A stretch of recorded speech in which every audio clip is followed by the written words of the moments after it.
All right, everybody, welcome to Insert Podcast Name Here. This is already lame. This is bad. I'm Alex. No, I'm not doing that. But I'm Oleg. I am Oleg. Thank you very much for letting me introduce myself. I guess I'll continue it. I'm Einish. I'm the voice of reason. His name's Andrew. Is it though? I don't know. I would prefer to remain unnamed. He doesn't want to be associated. And remember, guys, Andrew would prefer to be unnamed. Just keep that in mind. Yes, everyone remember that. Wait, who? Yes, correct. Exactly. Andrew, the unnamed one. Alrighty. So what's our topic today? Our topic today is Spider-Man in movies. Oh, good. And other media. Well, I mean, Are we doing other media? we're not really. I wanted to doing- touch on the PS4 game a little bit. Actually, I'm down. Okay, the PS4 game. The PS4 game is. I was thinking like the PS2 perfection. games. Yes, the PS2 game. The Spider-Man 2 game is pretty good for its time. It's like Well, for its time, yeah. like PS4 game is like honestly close to the perfect Spider-Man story, It's my favorite and Spider-Man. it's like it takes just enough like liberties with it. Okay, we'll get to that. Yeah, we'll get to that later. Have you played that game, Andrew? Dude, take one guess about whether or not I've played a video game. You've seen Alec play it or something. Wait, you seen don't play Alec video games? No, I'm not a video Oh. game. I mean, we don't have to like. Yeah. We might just touch on it later. Like, Well, that's going to be our I've seen the longest whole topic. gameplay of the Oh, okay, PS4 game because Nice. Alec and Ryan both played through it multiple times. I mean, it's a good story, right? It's an awesome story for a video game, yeah. Oh, yeah, especially with the video game terms. So are we going in chronological order? Should we go? Let's go in order from the best to worst, so Amazing Spider-Man 2 is first. Yes, of course. Yeah, I would personally go like Sam. Well, I mean, the ones we're gonna do: Sam Raimi, like Mhm. maybe Mark Webb, because like nobody likes it. Let's be real. Or should we go by the age of Peter Parker? So yeah, Tobey Maguire's like 30. Yeah, exactly. That's Jen. I think he's 40. But Let's yeah, see. let's start When with is he him. 50 in? Yeah. Sam Old Raimi, man yeah. Parker. Sam Raimi. Sam Raimi. Okay. All right. I mean, does anybody here not like the Sam Raimi movies? Love it. I'm a Sam Raimi fanboy diehard. so- Awesome. Probably my favorite Spider-Man, at least in the movies. For sure, my favorite Spider-Man incarnation. It's not my favorite incarnation of like the character of Spider-Man Peter Parker, but it's my favorite in terms of like direction, camera work, just action. It is the best. I think it lacks a little bit when it comes to like the persona of Peter and Spider-Man sort of thing, but it's my second favorite in terms of like live action. I will actually. Do you want to say Yeah, you- something? No, I think the Sam Raimi Spider-Man movies are really solid for terms of like they look a lot like a comic book. And there was up until Spider-Man 3, which the studio just absolutely Yeah. destroyed that film. You're fucked Sam Raimi into making a terrible movie. Still not the worst. Not a terrible movie, but. No, we're getting to those later. Exactly. Up until that point, Homecoming. it was a Spider-Man. It was a comic book movie that was like completely unhindered by the necessity to establish like some form of cinematic universe or anything like that. And, up until studio interference in the third one, the Sam Raimi movies really stand on their own, which I like a lot. Yeah, I gotta say, like, about what you said about Peter Parker, like, I agree that, I mean, Tobey Maguire has some issues with, like, just being Peter Parker, primarily, like, being between, like, 30 and 40 years old, what was he? But, like, I like, Flash like, out Thompson of was all of them, balding. like, even, what's his name, the Marvel one? Tom Holland. Tom Holland, yeah, he is kind of like a nerd in high school, but he's not quite a loser. Like, he's still buff. He's like, you look at him and he's cool. Tobey Maguire, even though he's much older, you look at him and you see like a complete loser. Well, let's not forget Andrew Garfield, who played the ultimate nerd. Yeah, he's so nerdy. He Yeah. skateboards to class. Yeah. And listens to. Nothing says nerd quite like Making vines? Yeah, really cool quips. Hey guys, I'm here. Did you hear about Check out my cool Spider-Man powers. Thwip, thwip. This is a bit off topic, but Amazing Spider-Man 3, like apparently Sony was talking about they were gonna have Spider-Man use Snapchat and make like a YouTube channel and stuff.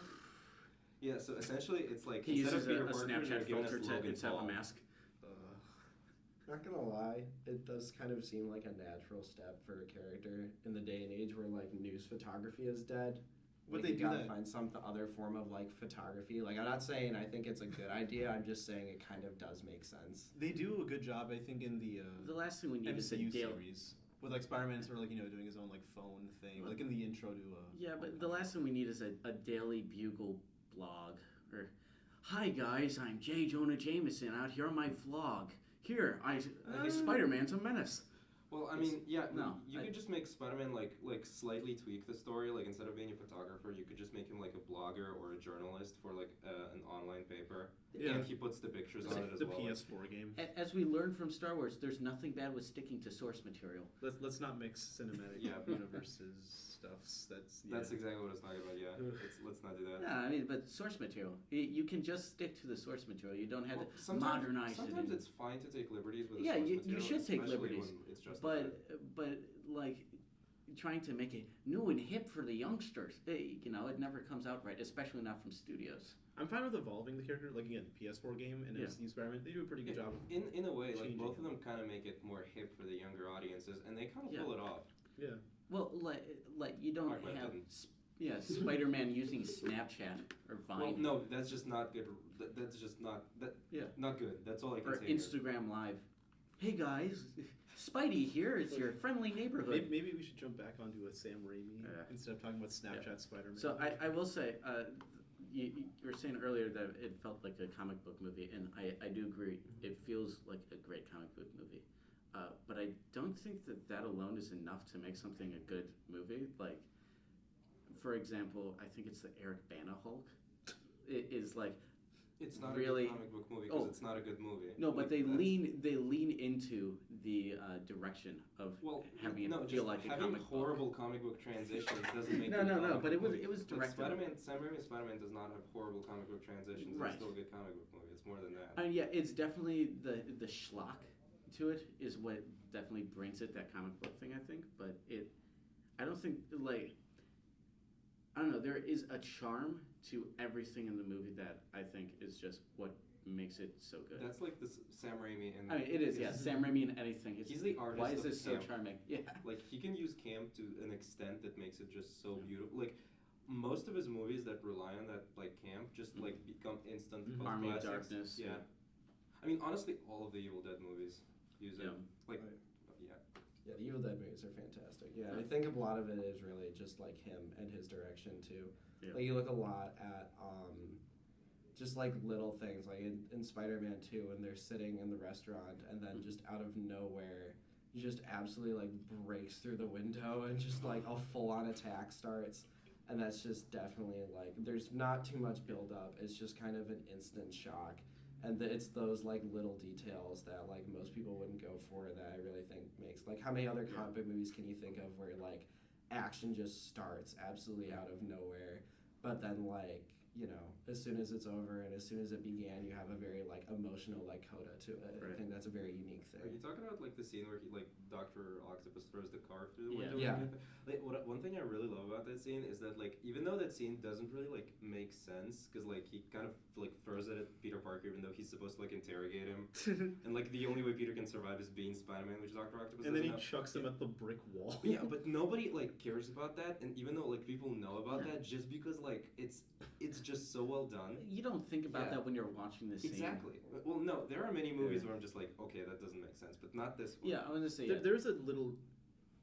I don't think it's a negative, but there's a bit of like after watching the movie, I'm kind of like, yeah, that didn't make sense that much. But it's not a. You have to hindrance, really think about any of those movies. Well, I mean, the car scene okay, is- maybe is- Spider-Man 3 is a little bit easier to pick out, but you have to really like consider any of the scenes to pick out. Like, oh well, that didn't make quite much sense here. Most of them are pretty solid, I think, in terms of logic. I also just want to talk about particularly like Green Goblin is interesting. And the performance, Sandman's also very good. When Sandman turns into Sandman, even that with sequence is great. even with the like CGI like Of the day. incapabilities that What they was had at it? the time, that scene is still phenomenal. It still Is looks it The emotion is there. 2005? six. Like Six, six? yeah. Six. But I mean, Doc Ock, Watching for that. my money, is still easily one of the best, if not the best, villains I've seen in a comic book movie. Yeah. Just very like intricate, very interesting. It's Yeah. really like the Dr. Jekyll and Mr. Hyde thing that that Sam Raimi tries to do in all three of the movies that really gets perfected. I There think is- it falls just shy of New Goblin. I hear It falls just shy of Rhino in Amazing Yeah, Spider-Man. Paul Giamatti's Rhino, baby. Falls Woo, woo. just a little shy of Malekith, the Dark Elf. Thor the Oh, right. Dark Yeah, as cool as that action scene is right at the beginning of Spider-Man 3, with New Goblin and Spider-Man flying through the city. There's some Honestly, good CGI there. think the action scene is awesome, but like the motivation for it starting makes absolutely no sense, and the physics behind it also I makes personally no sense. like it looks the- cool, but like I just New like the Goblin's teleporting nowhere. butler. Just how he keeps popping up. Yes, Harry, you forgot. I wasn't in the first two movies. However, I nearly Uh, walked out of the movie at that point when he's like, "I was cleaning the blood off your father's blade or whatever. Your father, the like glider was from his own hand." I'm like, no, this is I would have almost loved too if they bad." had Harry go, "Now you tell me. I have amnesia, you jerk." Yeah, one and like from what you said about the fight, like the CGI in that fight is kind of bad, but that's another thing with Sam Raimi movies is that a lot of the fights, especially in the first and the third movie, have really bad CGI, but you don't. Well, no, you remember like for example, That's the what Green makes it Goblin so bombs that good. explode and just like turn It's people into skeletons. skeletons, or like how Peter Just Parker him like on dodges the board. shuriken things. Yeah. Like it looks bad, but it's awesome at the same time. And that's like the beauty of Sam I don't Raimi. think I've ever seen a death scene so great in a comic book movie as the Green Goblin death, where you I did you disagree see with that? Oh my god! When it just the cut to him, and then the cut to Spider Sense going off, cut to Green Goblin, and then you just keep cut, the glider coming in, and then there's a thing of the glider about to slam into him, and then it just cuts back to Green Goblin, and you get a second of him going, oh, and then slam. It's the For me, best. that's a little bit Tom and Jerry, like a little bit too Tom and That- Jerry. And I get oh. that, like it's Sam Raimi. It doesn't feel off, but it's like it's still extreme cheese. I think That's why I love it. I think It's so that good. part comes down to personal taste. Like it Fair, works fair. for the movie, but for me, I feel like Green Goblin, like his motivation doesn't make a ton of sense. Hey, he's crazy. Yeah, Back to the that's- formula. Yeah, back to formula. But then like, he's an interesting villain because like the performance is Yeah, so it's well over the developed. top. It doesn't. Yeah. But in terms of motivation, and I don't hate the suit, but I don't think it looks particularly scary. It's too plastic. Yeah. No. Yeah, Well, and did you know what they were originally going to do something more comic accurate and like yeah, have with you like seen? prosthetics and stuff. Yeah. I haven't seen The that. original designs were phenomenal. Yeah, I would Yeah. have loved to see that. And like the old Alex Ross designs for the suits were Oh, yeah. so cool. Alex Ross, such a great. Yeah. As far as comic book illustrations, I mean, just Yeah. everything he does is incredible. Yeah, did he do Kingdom Come or Kingdom remember. something or another? And the most for recent work DC? I've seen from Alex was he did black and white illustrations of all the Universal classic monsters. Oh, Those that's were cool. all really cool. That's For their cinematic universe, right? Yeah, Dark Dark Universe. Universe. Dark Universe. Ah, yeah. Moving on. we gotta cover that cinematic universe. Ooh, once. Yeah, that's gonna be one All one of podcast, them. one hell of a Yeah, podcast.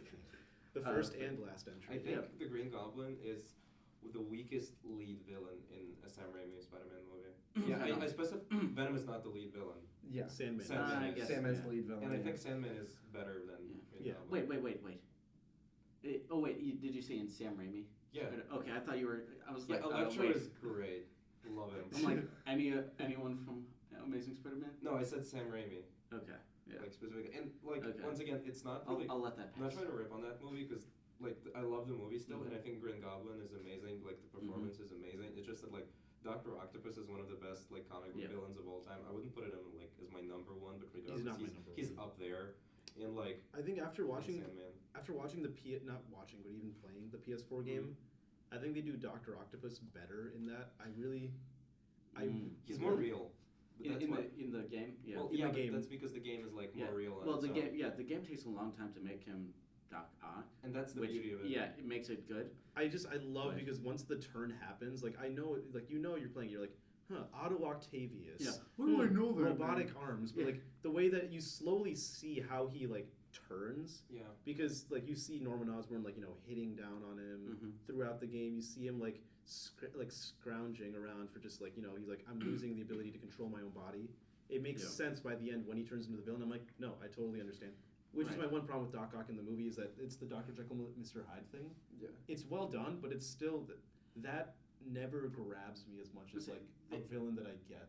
I think Something Raimi like that. does have a lot of the problem of, or in all of the trilogy, like all the movies in the trilogy, he has something that enters their mind and makes them crazy, which is what caused like Green Goblin has the Goblin formula.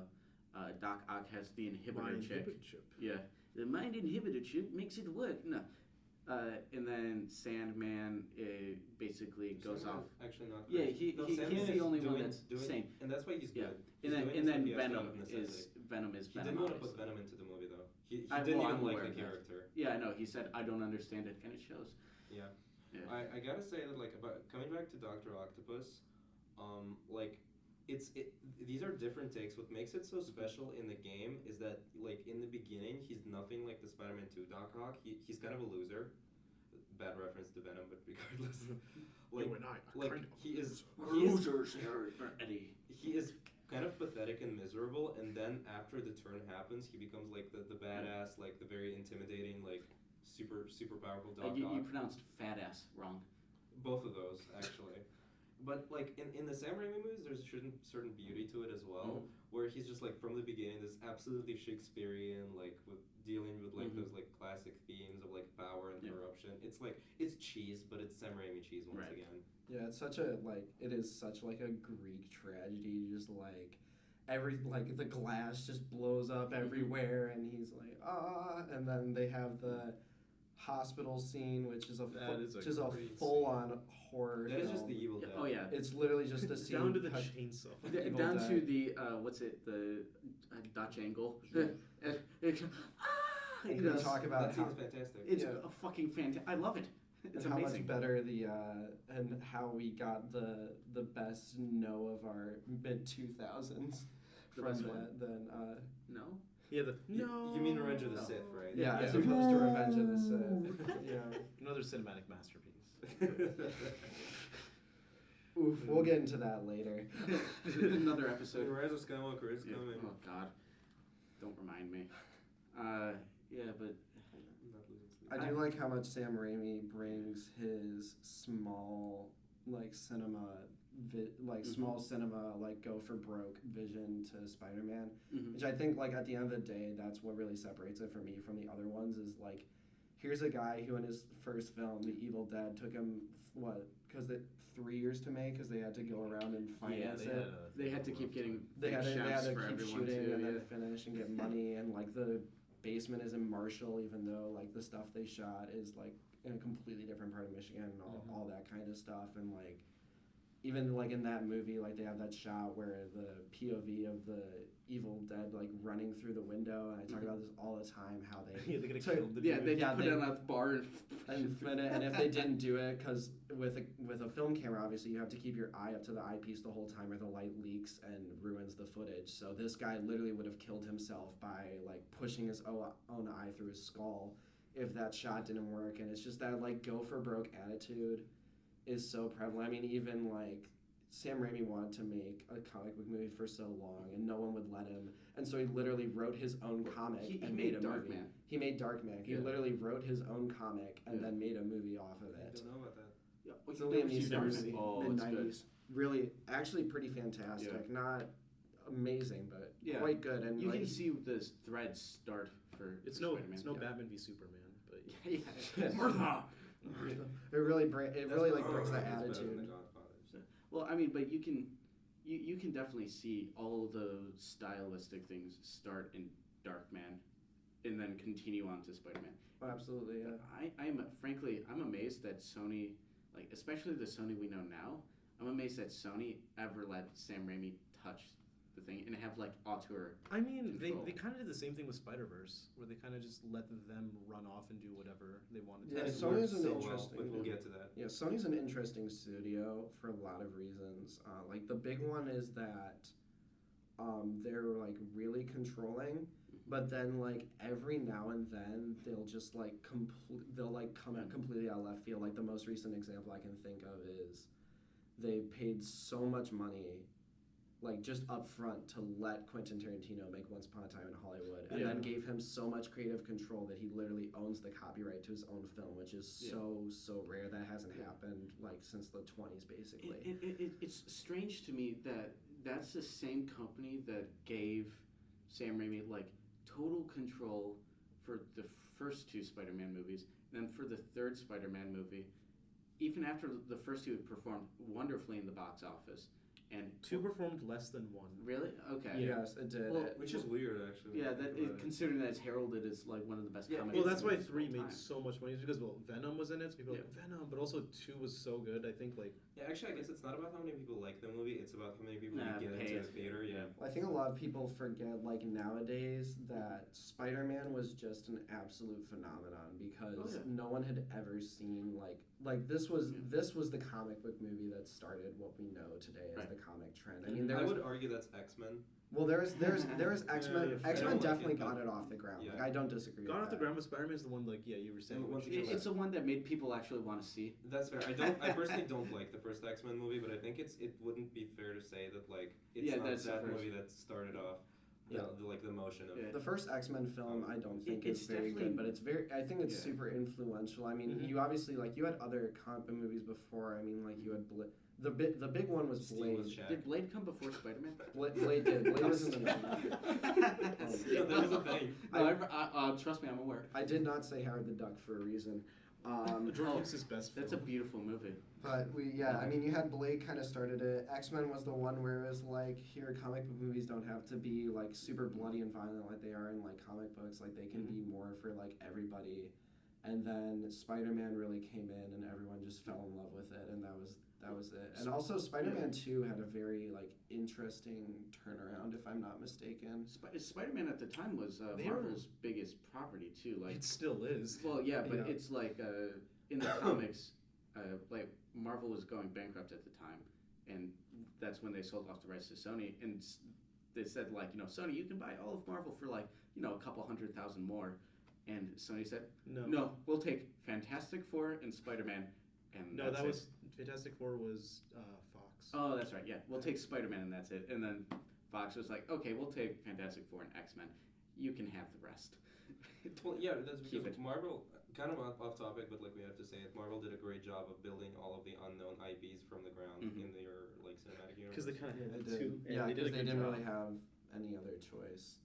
Well, what other unknowns aside from like Ant-Man? Well, I mean, Iron Man. Guardians of the Galaxy? Okay, Guardians of the yeah. Galaxy. Iron Man Captain was the first movie America. hit. What? Yeah. Oh, what? No, if you use Wait. like, Did you just say that? I hope you're joking, right? No, No, it like, was. look, He was. I actually with him. Putting him in the with on this mainstream, one. He's like- not like a mainstream hero. Yeah, He wasn't. He no. is now. What? That's the thing. He's the first Avenger. He is the Avenger. The Avengers were not a big team for the public eye. They They were really for the weren't. comic book nerds. Yeah, they were. Absolutely. I think it's like I think I fall kind of in the middle because it's like you'd have a hard time finding anyone who didn't know who Captain America was. Right. You'd have but you'd also have a very hard time finding someone who really knew who Captain America was. He was just kind of like there, and I mean, like even after the first movie and like through the first Avengers, everyone was kind of just like he's there. It wasn't really until Winter Soldier that everyone took a big. I suppose I am slightly biased, like in my knowledge of it, because like I remember as a kid reading like Nick Fury and his Howling Commandos, and I'm guessing no one else our age No. probably read that like 5 years old. Oh, Like yeah, we're getting too off topic, but lastly, Yeah, I was like about to I want to bring up that like they didn't start off with Captain America. They started off with Iron Man, who was considerably less known than Captain America. Yeah, you Yes. can't not say Iron Man's. Iron Man was not very Demon in a well Bottle, And one of also, the most it was- famous arcs It of was all a time movie in directed comics. by To a comic John book fan. Favreau with like General audience. with Robert Downey Jr. in the main role after his career just Yeah, tanked. yeah. Like that movie was a risk. After in his every life just regard, turned into and they made less it than work. zero. No, back to Spider-Man. Yeah, we'll touch on the MCU some other Yeah, day. Back because like to the the MCU, good like we can't just not. We'll touch on the it, MCU, yeah, during Homecoming. And No, like Far From someday we will make a podcast on like something MCU. Yeah. Like, we If have the to. viewers well, at home want today to. we're doing Homecoming and Far From No, Home later. well, I mean, yeah, Yeah, but that's yeah. Spider-Man. Yeah, I think we're good on Sam Raimi. So yeah. Yeah. Before we move on, something that I have to point out, Mhm. last thing, is that like Sam Raimi movies are great in world building, Mhm. and you can totally see it in the extras, because like how crazy they are, and at the same time it kind of encapsulates that Sam Raimi feel. And none of the Spider-Man movies either went for it, or in the case of like the MCU, could go for it. Like, Right. like for example, when he's chasing the robbers, and the woman go like, "Go Spidey, go!" Like Spider-Man, Spider-Man, or Mr. Ditkovich. Every little side. You'll get your rent when you fix this damn door. I cannot believe I love almost every single I side have eyes character in like that Odin. series. Or J. Jonah Jameson. Well, no, he's so good they brought him back in the MCU I as J. still, Jonah I, Jameson. that is one of the best castings ever. The other one is Willem Dafoe as Green Goblin. They really should have just painted his face green and said act, go. I think he's good. But I think He J. did Jonah act. Jameson is. Like, Well, he yeah, I could- know, but when they let him show his face, Yeah. oh, he already looks weird. Just let him go. He's Green Goblin already. But like I do like the world building, all the stuff that we didn't get to see in Raimi's version of Spider-Man 3, like Mysterio, Bruce Campbell. That would be. It would be That was funny, but incredible. I really Oh come on! love the If they Mysterio tied in, that they have in MCU. well, just because Both could it's exist. I Like, think they could, yeah, Like yeah. Spider-Man 2 and PS4 game both have Doctor Octopus Sure. in Yeah. different takes, and both are like Yeah. amazing. Yeah, you're right. I would like to see that take. It's interesting to bring up Jake Gyllenhaal's Mysterio because going back to Green Goblin, like I'm so used to like whenever I think of Willem Dafoe, like my mind instantly goes to all the stuff he does with Lars von Trier. It's just all Yeah. very like stoic, Antichrist, depressing, yeah. like or like just straight brutal and bloody. Yeah. But Willem yeah, his, Dafoe also did Aquaman, so. Not it's too true. much. No, God, he you can't cashes a mention- paycheck every now and then, and then goes back to his It's art not house fun. stuff. He needs to Yeah, get Florida groceries. Project. Aquaman is actually like not bad. Nah. It's not a great movie, but Yeah. it's actually a good time. It's true. James Wan. You're James not gonna Wan does his convince me best of to that. save It is a. Have you seen it? Yes. Yeah. But Willem Dafoe and as Aquaman Green is Goblin. factually awesome. Sorry. Willem Dafoe's Green Goblin is such an over the top like performance, and it's interesting to bring up Jake Gyllenhaal because the only other performance I can think of where I see an actor who I have such a like stoic image of them, and then to just see them go so insane was Jake Gyllenhaal and Okja, which I'm not sure if any of you have No, I seen haven't. Okja, but No. it's the Bong Joon-ho movie about the giant super pig that they're gonna slaughter, and she has to like go and save it. Bong Joon-ho, the guy who made the host Snowpiercer, Yeah, and yeah. Parasite, yeah. And Jake Gyllenhaal, who I'm so used to seeing in like pretty serious roles, plays like Enemy. yeah, he plays such a super over the top like weird mustache, short shorts, like adventure hiking, like talks like this literally like the whole movie, and it's I think we have it's different just images of absolutely Jake Gyllenhaal because I'm just watching him nuts. and I think Bubble Boy. Yeah, it's fair. It's so weird to see an actor like you have like such a like because I mean obviously when I think of Jake Gyllenhaal the first thing I go to is Nightcrawler, and so it's so interesting to just like see an actor who's so known for something Like go a cast so from the crazy. X-Men? Oh, sorry. Yeah, probably Bamf. think of Zodiac. I think of Oh, Zodiac, Zodiac? first. Oh, It's- Donnie Darko. I still think of Zodiac. Well, I I mean, think- I also just like Zodiac a lot. I first think of Bubble Boy because that's just how my brain works. Is Bubble Boy, and then it goes to Good Donnie brain. Darko. Yeah, solid brain you have there. Yeah. Yeah, you might want to get that one checked. Yeah. I was gonna say- well, that's just while I'm walking throughout the day, you'll just hear Bubble Boy come out of my mouth. Yeah, please So- cut that out of the podcast. Yeah. We're cutting out a lot of this We're, stuff. just gonna cut, we're cutting out Alex in post. Yeah. I That's how it usually keep the happens. stuff where we say cut Alex and We'll fix it in post. We'll leave that so they know he was here. Yeah. All right, moving on to. It's fine, man. so- Mark Webb. Yep, so we Yeah. got Ooh. Sam Raimi, Overall, studio overall just We like killed it. Spider-Man 3 to the point where he refused to make a Spider-Man 4. The Did he IP refuse or did they stop it? He didn't refuse. I know this history where Sam Raimi said, "Give me until 2012, and I will make Spider-Man 4." And Sony's like, "No, that's too long." So Did he they- already like plan the villain out? Yeah, he had It's like Vulture. he had I a believe planned so, yeah. script. He had everything ready, and like they were going to go into production and stuff. And he said, "I need it until Come on, 2012." Sony said no, and they like, "We're gonna reboot it instead." And then they asked, like, they They got made his, something better. they got his blessing, sort of thing, like where it's like, "Is it okay?" And he's like, "Yeah, fine, reboot it. Go ahead." So then they reboot it, and released the reboot on 2012. So Oh. No, Right. it's so not like everything about that is Mark Webb. they Here we go. saved no Here we go. time. Yeah. Well, hey, at least his name matched. Webb. Yeah, Good. best direction. No, honestly, that's Yeah, that's the only thing that I'm matches with pretty Spider-Man sure. in those movies. I'm pretty sure that's what the Sony heads went with. They went, "Hey, wouldn't it be funny if we had someone named Webb directed?" Oh, and that actually, was how it happened. Mark Webb did just come off of 500 Days of Summer, which I don't know if you I like guys have that seen. movie. I really Yeah. love that movie. It's a good one, but I don't know if you see. Oh yeah, indie rock, quirky comedy about like love, coming of age, all that. Spider-Man director. Starring Robin from Batman Begins. Well, I must say, I think it's Yeah. interesting Or because, Dark Knight Rises. Yeah, He's you know, not. one He's of them. never really like Robin in there. like what you said about that is interesting because like we live in a day and age where like so many indie directors are being plucked for major productions. Like, it's just insane. Every single one of the MonsterVerse movies has been a small director. Gareth Edwards going straight from Monsters to Godzilla. Jordan Vogt-Roberts going straight from Kings of Summer and episodes of You're the Worst to Kong, or whatever that awful movie was. King Kong.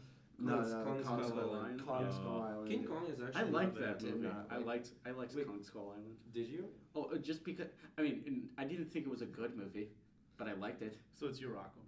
Yeah, I was Yeah, gonna say- precisely. But Aquaman's That's good. fair. No, Aquaman actually has quality to Yeah, it it's though. actually quality. All right, we'll get to Aquaman later.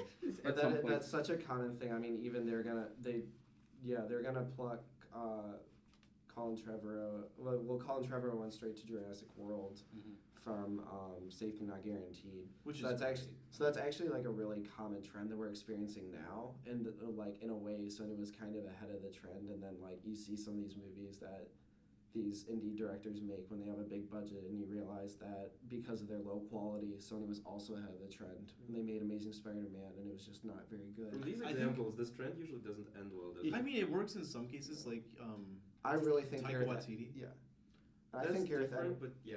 No, it's very similar. I think because Well, it's an I would indie say director going straight. Like he went That's straight because from it like. started with utter shit, and so you could only go up. You can Yeah, only but go Thor up from Ragnarok Dark is, World. But yeah, Thor Ragnarok probably is one of the best legitimately- MCU movies. It's one of my Yeah. favorite superhero movies. And I love it. I'm very partial, personally, to the. I respect that the characters aren't that great and like the direction isn't super tight.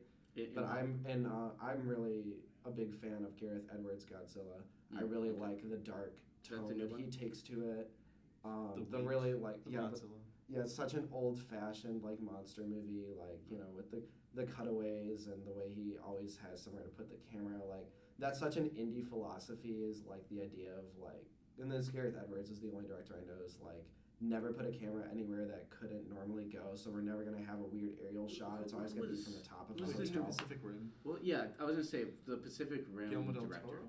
But yeah, Guillermo del Toro had the same philosophy of like he always needed a physical Yeah. style of camera shooting, and that's what made it feel good because it felt grounded. Yeah. And then Pacific Rim 2 was utter shit because they were like, what if we had it floating a meter away?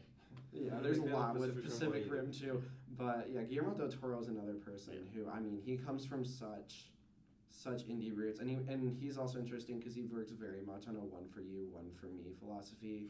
Me goes and he makes Blade 2, which is first of all a very good movie, but also just like such a big budget, like the bloodiest action comic book spectacle you'll ever see. And then he takes that money and goes straight into making Pan's Labyrinth. I would You say. know, so I he's love just Pan's su- Labyrinth. he's such an indie director at heart. I mean, He'll like do even one like for Shape of his Water. personal Yeah, collection. for me he was ruined when personal like, with quotes. My opinion of him was Shape kind of Water. destroyed when he released Shape of Water because I really don't like that. Well, that's just when we I found think out it's- he had a monster fetish. That's Well, no, I just the reason I don't like it. I mean, once again, off topic. It's pure Oscar bait and nothing Yeah. much else. I highly disagree with that. I don't think you can call a movie where a woman has sex with a fish Oscar bait. yeah. I just really don't. It's a different kind of bait. Maybe There- jail yeah. bait. There's so much. Well, look, here's the thing. And I haven't seen it. Total number of fantasy movies which have won the Oscar for Best Picture too. One of them is Return of the King, which was openly admitted by the Academy as a trilogy Oscar in recognition of the monumental achievement that was the Lord of the Rings trilogy. Shape of Water is the only other fantasy movie to have won this award. It's quite violent. It's very bizarre. There's a lot of very uncomfortable undertones. I Like agree with that. it's a movie that I don't think you can call it straight Oscar bait. I admit it's more Oscar baity than say like a Pan's Labyrinth Well, that movie or is something along those lines. and just like But the perfect it felt type of too indie fetishistic. fantastic. I didn't. Well, no, I mean I can explain why I think Shape of Water is pure Oscar bait, but like I'll pull a Okay. bitch move, and I don't think I will because that's off topic. Yeah, we I should was go gonna back to say, yeah, Spider-Man. we should probably- Not everybody has even seen it. So I think it's because none of us want to talk about Amazing Spider-Man. that is very fair. Yeah, That's we- why we've been digressing for Well, so let's long. dive in. Andrew Garfield. It exists. It's bad. I want to touch a little bit on it because I do think Yeah, I want to touch it by punching it. there's. It's the only touch I want to give it, or kicking. That's I also will say- acceptable. I'm trying to think of. I'm actually digging right now mentally. Paul Giamatti. I have one positive. I do think. Well, still Chemistry is very good between the two. not. Yeah, like, between the two leads, very I nice. I do think Mark Webb is a great director when it comes to like, obviously everyone's said this thing, like, you know, the romance stuff. He did Finders and all that, but I do think like the two leads have pretty good chemistry. Well, yeah, they were dating at the time. They I were think. dating at Yeah. the time, but also like my one problem with it is they're kind of too cutesy. I guess it's not. The one thing I love in the new Spider-Man movies is like MJ and Peter, like Awkward. like what's her name again? Zendaya and like I Tom. can't stand. I the two of them. We'll get to it. Yeah, we'll get to it, but like it feels like two high schoolers kind of like, you know, trying to like talk to each other, but they're also nervous. This one, it's a little too cutesy, where it's like Yeah, I can't stand the stupid the what's it called like the kind of stutter talk thing. They're like, oh yes, all kids talk, shut in up. what, this movie? Yeah, in Amazing Spider-Man. Yeah, no, my Everyone favorite- talks like Sam Witwicky when he's getting a vision in Yeah. Transformers: Revenge of the They Fallen. all. Yeah, I that's think pretty they all. accurate. They told them all to watch One Flew Over the Cuckoo's and said, Billy Bippet. That's who you want. Go with Billy Bippet. That is a good joke. Murphy. I think Andrew Garfield came to set with a hangover every day. Literally every day. Literally every day, because like there's that one scene in Amazing Spider-Man 2 where he's talking to Harry Osborn. He's not even looking at him during the whole conversation. They're walking down the pier and he's like, "That's a question. That's a question." And he like goes over the rail. He's not looking at him. I'm like, this isn't how Like people I don't know talk. what they've done to Andrew Garfield, because like this man is a really good actor in general. Like he was great in He's Silence. the best actor out of all the Yeah, Spider-Mans. he was great in Silence. He was great in Hacksaw Ridge. Yeah. He like Amazing Social Spider-Man Network, he did was to great. Amazing Spider-Man did to Andrew Garfield what Twilight did to Robert Pattinson. I can agree with that. Well, yeah, Agreed. but like Andrew Garfield's like I don't think he It cared made us all about go, that. oh, he's a shit actor. The only times in those movies when he's good is when he's interacting as if he's in love with Gwen Stacy. Not when he's like stalking her, because that's just creepy. oh, that's Amazing Spider-Man 2. We'll get Yeah, there. But like their chemistry is God, I legitimately good. And just to be wanna fair, crawl like up and to what die. you said that like they are like not acting like high school kids. Like I think they ruined the They're also character both of Peter 30 Parker. in this movie. Well, so is Tobey Maguire Yeah. and Tobey Kristen Maguire Stewart. feels more like a And high like- schooler. what's than her name Andrew again? Garfield I can does. agree with that. Yeah. Yes. But like the thing about like Andrew Garfield is like they already, in my opinion, kind of ruined the Peter Parker character by making him like a cool like guy who like skates to class and all that. For that guy, it makes sense to be interacting with his girlfriend like that. I For guess, Peter but it's Parker, not it wouldn't. Spider-Man. It doesn't It's not feel Spider-Man. Well, yeah, that's the biggest issue Yeah. with the Mark Webb Spider-Man movies. That in it's the first place. shit. Well, and that. Let's talk about the action. Yeah, okay, well, Don't stop. before we move on, I would like, before we just absolutely tear these movies to shreds, because they totally deserve it, I would like to say one positive thing about it, which is I think Spider-Man is more Spider-Man in this than Spider-Man was in the Sam Raimi movies. You He's mean more, Quinn? he's more jokey, Disagree, he's more yeah, I quippy, disagree. like all those kinds of things. And like, is he a good Spider-Man? Absolutely not, but I think it was kind of a step more towards the direction, and we ended up with like a Tom Holland and Yeah. Miles Morales and Spider-Verse. Yeah. And I think that because we had these movies, Sony was like able to make that progression, which I think is I can Maybe- see that. maybe not a compliment I to said, like "Ooh, Amazing let's not go Spider-Man this itself, way." but We'll go somewhere else. I will put it like that. At first I just wanted to like jump at you and like start killing you right here, but This is the Honestly. best Spider-Man I've seen. but no, like But there's honestly, absolutely not. Tobey Maguire is a very good Peter Parker. As I said, even though he's Yeah. old, he feels like a loser. But specifically, I can see I why he's don't not a good see it. I Spider-Man. feel so bad for Yeah. Tobey I Maguire don't see right Tobey now. Maguire as Peter Parker that I- much. I Like, he's a think- good take on it. But- He's a good, but No, like what I was gonna say is that Andrew Garfield is not in the first one, I guess. In the second one, there's a lot of bad, but he does kind of like when he's not like letting people die when he's quipping. Mhm. Like at other times, don't think- yeah. he does look good in that suit, and like the energy is there, I guess. Yeah, yeah, I I would do say- think that like I would say that I think Tobey Maguire.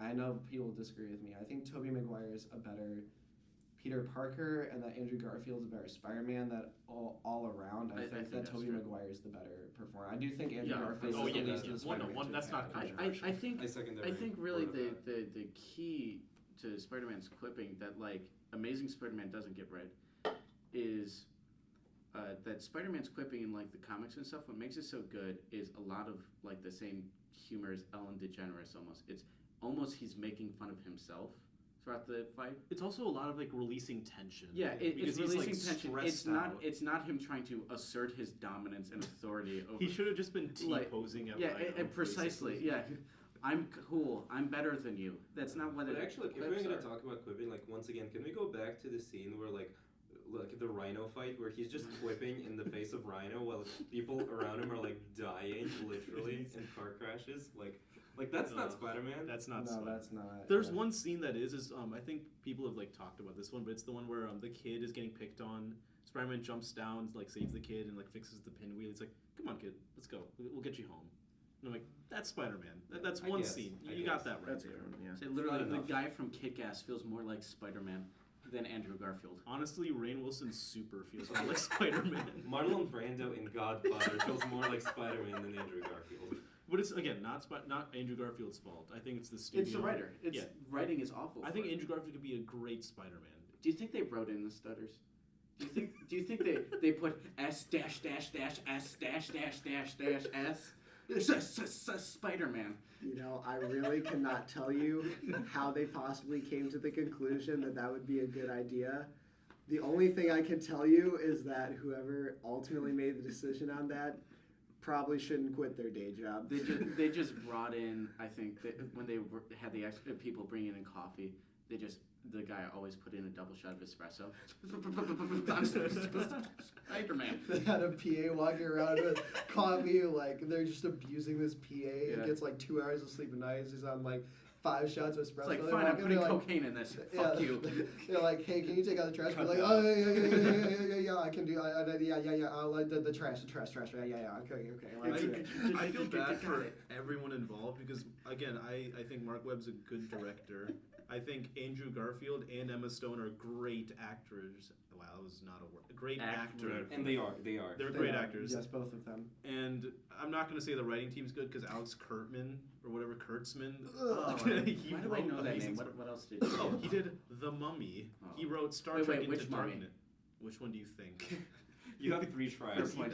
Yeah, you got the 1999. Tim, it's not a Brendan Scorpion Fraser King. one. The Scorpion King. No, it's not the 32 Brendan one. Fraser Yeah. ones. Yeah, the 19th. Yeah, Yeah. you got That the one. 1932 Is it that one? Mummy. Wait, is that the Sadly, one it's with not. Christopher Lee? 1932? No, the Oh, Christopher Lee 32. one is the Hammer film from Oh wait, the is it 50s. that one then? No, it is not. You wish. Damn. You're getting real No, close. to be fair, though. the Christopher Lee one, like, actually. You're like 60 years Is off. there an earlier Close, one? close. Is there an earlier Closer one? than Sony trying to get the character of Spider-Man right in this movie. It seems. God. This just makes me sad. Like, Yeah, Honestly, if they Every- re-released the 1932 Mummy and just like colored it and made it like look like those awful colorized movies from the 30s, I still would have rather have seen that than the Tom Cruise Mummy. I would rather So watch the garbage. Shirley Temple collection than watch Amazing Spider-Man just back to back. The only good thing that came Eyes out of open like Tom Alex Cruise DeLarge. movie is the trailer without the Oh, that music. trailer is gold. That is like the only good thing out of that movie. Well, and Tom Cruise was hot, so. Yeah, Tom Cruise. That's a given though. At this point. No, the flashlight that had like 4 lights on it. That was crazy. when I watched The Mummy, I kept leaning over to the person I was watching who was saying, Tom Cruise is trying to screw that mummy. And they keep going, he's not going to screw And the he mummy. did, and he he did. screws the mummy. And I'm like, I told you. The sexual tension between him and a mummy. What? All right, Why? So back to Amazing I Spider-Man. don't want to talk about it. Okay, so It my- brings me pain. final thoughts on Amazing Spider-Man. It sucks. Yep. Okay. Yeah, I'm trying to think Nothing of to add. anything positive. Yeah, Electro is easily the most sympathetic character in both of those In films. literature. No, I And didn't. he's easily the most sympathetic character. And Frankenstein's monster number 2, Yeah. number 1 Electro. Electro, the writing team does him absolutely no favors in that regard. Let me rephrase. Electro had the potential to be the most sympathetic character in those movies if I they had think- actually written him. Honestly, Lizard is a little more Any sympathetic. character can be sympathetic, especially Yeah. like in the Spider-Man mythos. Every villain has Because like- that's how like- they're like- the designed. opportunity to be Yeah, to be sympathetic. Yeah, but Yeah, I no, mean- they're all like the working class people who were like. Yeah, work their way Ripped up off. to be, yeah. Yeah. I mean, you have like the scene where like Electro is Jefferson like did. singing "Happy Birthday" to himself because like no one's Oh, there I was for him. laughing. I And, feel like and that's then one he, of the and then he good like ones. falls into the electric eel tank, and I was like, man, you know, I've had to sing "Happy Birthday" to myself. Okay, if I That's saw kind it in of the Sam sad. Raimi like- movie, I would say it's too much. Here, it was even more. I too sing much. happy birthday to myself every night, but I Well, don't go you would do swan that. diving into eel tanks. That's just Alex. Well, that's just because you don't have an eel tank. Yeah, precisely. If I did, I'd Actually, be in there. I forgot one thing we didn't touch on before we move on. The last thing, the very important, the villains. We got to talk about the villains. No, we don't. All right. All Wait, right. so yeah. What's the next one? Homecoming? Okay, So I the just- next one would be Homecoming. Yeah. Yeah, the Let's homecoming. move on, go. Homecoming to. I do want to brush roughly. Wow, I can't. Let's talk just today. everyone like Yeah. Homecoming? short intro statement. Homecoming, because I feel like we're gonna be opposites on Homecoming, this. I'll go brief, last. brief like Infinity War Endgame, because I feel like there's some stuff that definitely changes his character going into Far From Home. Oh, and Civil War, his intro. I forgot about that. So are you in the brief intros? You wanna Sure. start? I'd like to not go first. I would like to go last. Okay. Alright, I guess the voice of reason can start. Please. So Spider-Man Rail to Homecoming is a very, very good high school comedy that occasionally has to deal with the fact that it's also a Marvel film. The comedy and drama, the best part of the film, I think, very easily is when he is not Spider-Man and he has to cope with the fact that he's a high schooler. Those little dramatic, awkward bits of high school life, I think, are played very well. Definitely the highlight of his character. Vulture is a very good villain, quite underrated. Bit interesting, not the best I've seen in the MCU, but definitely up there. No Malekith. Yeah, he's no Malekith, but Who's that again? exactly. Just forget the movie. I wish I could. Yeah, same. Oh God.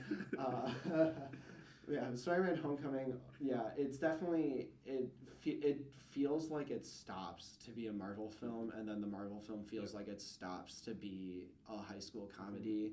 If it had been more fluid, it would have easily been one of the maybe even one of the three best, if definitely one of the top 5 MCU movies. If it had just been more fluid. Yeah. You wanna go? I don't know. For me, I went to a weird high school. I'm not gonna say the name of it, but yeah. That's a good call. Yeah. I went to a weird high school. Oh wait, isn't that the one that's just like? Yeah. That one. That one, yeah. Oh, But yes. I don't know. I really love this series, like the Homecoming, Far From Home, because it hits home kind of like I saw myself kind of as like Peter Parker, Tom Holland in this movie, where like I wasn't that popular, but I wasn't unknown. It's like I knew people, but I wasn't really like in the whole thing of it. Some people I can feel that. didn't like me; they would make fun of me or whatever. Some people were like, "Yo, what's up?" Like Same I had clubs that I was like a part of, and I think he kind of nails it. Like he's not like he doesn't look like a jock. Like he doesn't look like Andrew Garfield, but he's not bad looking. Like Spider-Man's not supposed to be like bad looking. He looks kind of like your average. When obviously he's ripped, but like you can like put that up to like his superpowers, metabolism, like the whole Spider-Man. Your average guy who always holds a frog in his mouth. Yeah, he does have that. I don't know why, but I really relate to that. Maybe that's more of a personal thing, but I really enjoy also you said it's a very good high school comedy. I love a good high school comedy. Like I love Breakfast Club. I love just stuff like that. And the director said he took cues from John Hughes movies like Ferris Bueller's Day Off, like all that. So obvious too. Yeah. And I think it's a really good I think it's a really good starting off point for this Spider-Man, where it just shows as he's trying to be a hero while also balancing he has that line where he's like, but I have a Spanish quiz, and he's like, yeah, but I need to stop this ferry, and I'm like, that's really funny. I enjoy that. What hero has to deal with that? You don't see Thor oh wait, I have some quiz I need to deal with, and whatever. I really enjoy that bit where it's this kid who's literally just 15 but also trying to be a superhero. I don't think they perfectly nail it, but I really think it's an interesting take, and it's a different way to do Spider-Man that I think maybe it's not as good as Sam Raimi, but it connects with me more, and that's why I enjoy it a bit more. So Yeah. For me, I don't want to repeat too much. I absolutely second what Andrew said about the movie being held back by the fact that it's a Marvel movie. Because Spider-Man as a character is supposed to just be the friendly neighborhood Spider-Man. He's until you get later into the Avengers stories and all that, he's not supposed to be fighting against cosmic threats and be talking to Tony Stark on a daily basis. And that kind of they He's work not, well with it. but They That's one work of the well few with it. things that Amazing Spider-Man has up on. No. no. That part is definitely holding it back, but I do have to say they play around it very well, and they make it work as well as they can, and it is it works. The movie definitely works for what it is. I like like the MCU Spider-Man movies a lot. Probably not quite as much as I like the Sam Raimi movies, but I absolutely like adore the Sam Raimi movies. One thing I really like about the Spider-Man Homecoming movies, which wasn't said yet, is that they are probably the only ones which handle the comic accurate point of view of Peter Parker, where it's not just like you see Tobey Maguire and you go, oh yeah, that's a loser. Well, you do though. Yeah, In that movie, you really Yeah. do. You really do. And like in this movie, like you see the threats he deals with, you see the situations he deals with through the eyes of like a high school kid who's very unconfident in himself. Like for me, Vulture is my number one MCU villain and possibly one of the best comic book villains of all time. I can second that. The performance is good, like the costume looks amazing, but part of it is because like the way the film is made, the way the story is presented, and the way it's shot, like the way you see the Vulture, it's from Peter Parker's point of view, and you just see how like scary and intimidating he is, like when he's in suit, and how even more scary and intimidating, spoiler alert, he is in the car when he's driving Honestly, Peter Parker and his daughter to the like the prom thing. And like I was more afraid of Vulture in that movie than I was afraid of Thanos in Infinity War, and I think Yeah, what I can agree they with could do that is Yeah. something like that's a fantastic job. Well, it's so real too. Like, I could definitely not to that extent, but like I feel like especially like in high school, like everyone's had that like they go to pick up their prom date and the dad just like sits down in front of them and they're like, now remember, you better take really good care of her, you know. And it's just that's like the scariest thing. My just told her, teachers take her, say. drive her off a cliff. and I did. Yeah, precisely. No, for yeah. Yeah, we're What's the doing this. statute Like, of limitations again? we're doing this in jail at Yeah. the moment. I second what Andrew said on that. I just where like that feeling of like you're in the car. It's already an awkward feeling, but it's made so much scarier. Like I legitimately like was like like watching that scene. Like my So, shoulders were caving in. Are you guys ready for my take, which is probably going to irritate you? You Well, don't no, like you it. didn't like that movie. Go. Yeah, I shoot know you don't for it. like it. I call it one of my Trojan horse movies, which at first tricked me into thinking I like it, and then the more I thought about it, I go, I don't like this movie. It, like you were saying, it feels like a teen movie that they stapled a Spider-Man mask onto. It feels like they took Tall Girl and then put her in a Spider-Man costume. I disagree with that. No, the high school that they have in this movie, I think the high school is very well realized. I mean, yes, Tall I mean, Girl is like obviously literally that a was, school. Okay, actually, exaggeration. before we rip into you, I That was assume you have obviously more to say. hyperbole. Sorry. Yeah, I'm very passionate about this movie, Because like I mean, I also want to rip into you, but Yeah. I want to be fair. but off camera. I found almost cut every that out. character to be irritating.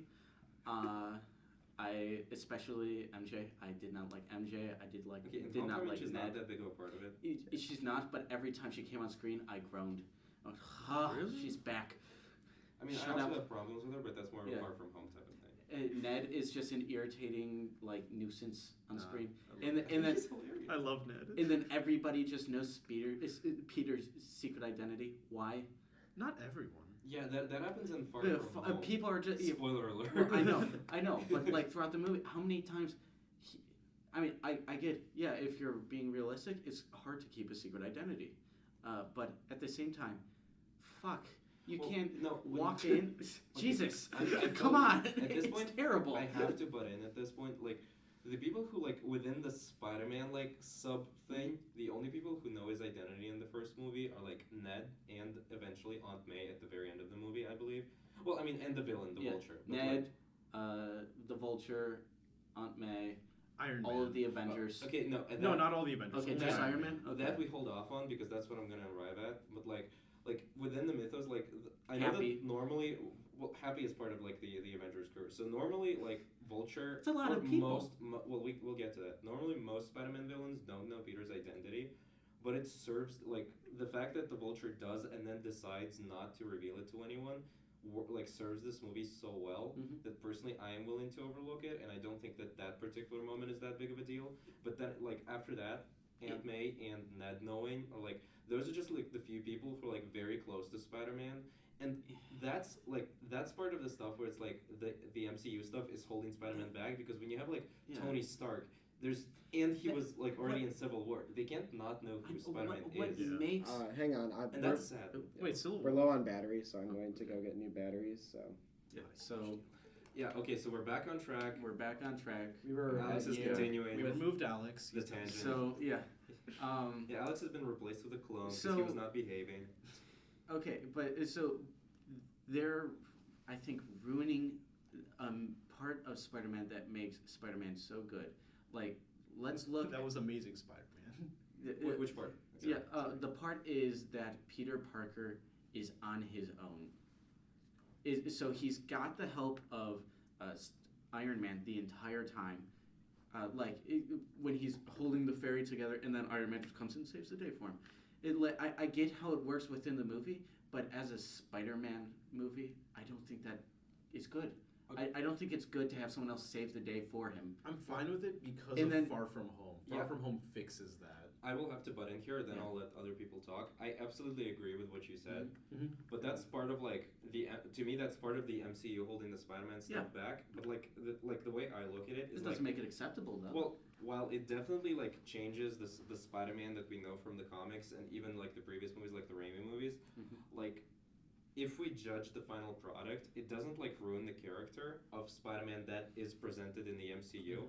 Mhm. And like while of course I can think as a comic book fan, especially of Spider-Man, I can think that like yeah, they could have done something better. Mhm. What they've done with the limitations they had, Mhm. it works very well and is pretty fantastic in my opinion on its own. So while I do admit those limitations exist and I wish they didn't, I'm like I accept it and I'm Okay, part of that. well, another but it all comes kind of back to things like that. Is like there's just so many. It's death by 1,000 paper cuts. It's So far there's been one. okay, but it's like it. Okay, yes, because Hey, I've we have listed two. one. Yeah, but there's There's like just two. so many of these tiny things that like just keep degrading the character of Spider-Man. So like for instance, I wouldn't say degrading. for instance, that the suit is made by someone else. Like you were saying earlier, that's what makes Spider-Man so good. Like all the characters in it, they're all working class people that bring themselves up. Well, Not I was Spider-Man though, referring No, to the I'm- villains though. but I'm fine with the Spider-Man suit. too. I'm fine with the suit because I didn't like the suit at first, Okay. and the reason why I'm okay with it, he does make his own suit. You see that like Yeah. just the piece of shit suit that he has with like Mhm. the hood. That looks like It something looks that sweet too, yeah. it looks cool. Yeah. I do like it, And but the final Yeah, it's fight, Ben like, Riley. well, yeah, and that the looks like climax- something a yeah. high schooler would Yeah. make. Yeah. In the climax of the movie, like where he has to take on the villain, he's in that suit. Yeah. And he uses his own Spider-Man skills. I like to see like and Yeah, this that's is, cool. Not when it's. Wait, so Tony Stark is like babysitting I'm okay me? with it Shut the hell up! I'm okay with it within this universe. This is again, it's an MCU film. I don't want And to it's a watch different- baby Spider-Man. I don't want to watch him get babysat by But the Tony thing is, Stark. the reason why I'm okay with this, again, I said is Far From Home fixes a lot of this, is going forward from, it's a limitation in Homecoming, but if I'm thinking of it in like the broad picture sense, Tony Stark is out of the picture, right? Or picture, whatever. Yep. He's out of it. Yep. And Spider-Man's kind of on his own now, especially with the third movie, with his identity being revealed and all that whole thing, like at the end. Spider-Man's really on his own now, so he can't really fall back. Stark is gone, the Avengers are shut down. I think now we're gonna get our Spider-Man who is like kind of off on his own. But I do like seeing the Spider-Man who interacts with Yeah. All within he a has within, now is the entirety of Shield to back him up. no, Shucks. Shield's not particularly. no Shield. They have the space. Shield, were you about to say Shield's not around? Because guess what? They're around. Okay, no, they're not- around in space. They're making Sword. or Not whatever. particularly, but regardless, I want to add on this, like, not going forward, but I'm specifically going to focus on the Homecoming stuff. As I said, like, all the moments of the movie where, like, in the comics, you would expect Peter Parker to be alone and Mhm. powering through it on his own. He does exactly that, Mhm. like, only with the help of Ned, but, like, are we really going to count the help of Ned as, like, babysitting here? Because I don't think that's fair.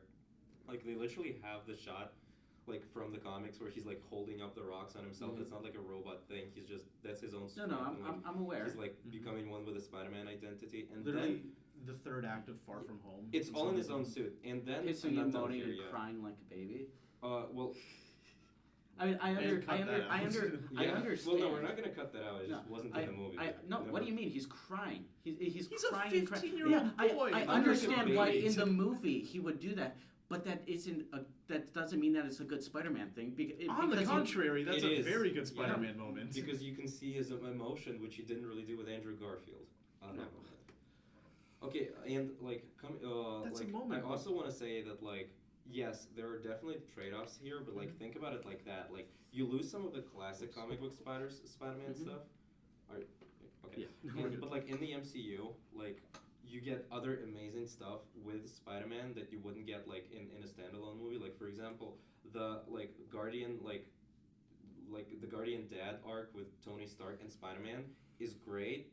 And that's like a trade-off because like we lost some stuff in solo Spider-Man stuff, which was replaced with other good stuff. In all fairness, but then you get like stuff that ties into the MCU on the side, which is also Yeah. fairly great. It doesn't all of it doesn't really like fit into what you would expect classic Spider-Man to be, but like they're working with what they have and they're taking certain liberties with the story.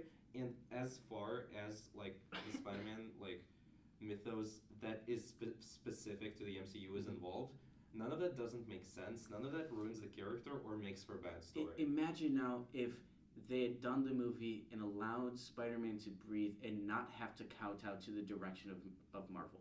Imagine that movie. Yeah, where, that's the Sam Raimi movies. but where you're allowed to have that interplay with other characters, where you're allowed to have like Daredevil or something fly through it, and you can see that little there's a greater world out there. But you don't have to have him be like, oh yes, and I'm Tony Stark, and I'm being groomed to be an Avenger, and I I think do it this and makes this and sense. this This and kid- everything that's not It would be Spider-Man. interesting to see, but you can't really do that in the MCU. That's the thing. Why? Well, you Well, can now. Because of Kevin. Well, Yeah, because Kevin Feige is going, you're going to do this. Well, no, because that's for like they're not like in the story reasons, but like marketing reasons, like the reasons they Yeah. want to release this, and like money, and like that's Yeah. that is the That- bottom line. Yes. Otherwise, Okay. like- So why are you saying that's a good thing? Well, no, I'm saying You're- that like you're- these you're are the saying, limitations like, we have. That I'm that's judging the final limitations you product. have. Well, no, I'm judging the final product. I'm not gonna judge what the final like. Yeah, so this movie is very like The Godfather is very good, Mhm. but I would appreciate it a little more if they changed something about it. So it's not a 10 out of 10. I'm for saying that I reason. Like, I would love Spider-Man like the Homecoming things a lot more if they didn't force it to become part Okay, of the Marvel let me- cash let me- cow. I definitely kind of want to go off what Oleg said there, Yeah. though, because like I agree that like if you have one thing that's really frustrating, it is really frustrating. But I don't think one particular thing could sink a movie unless it's something major.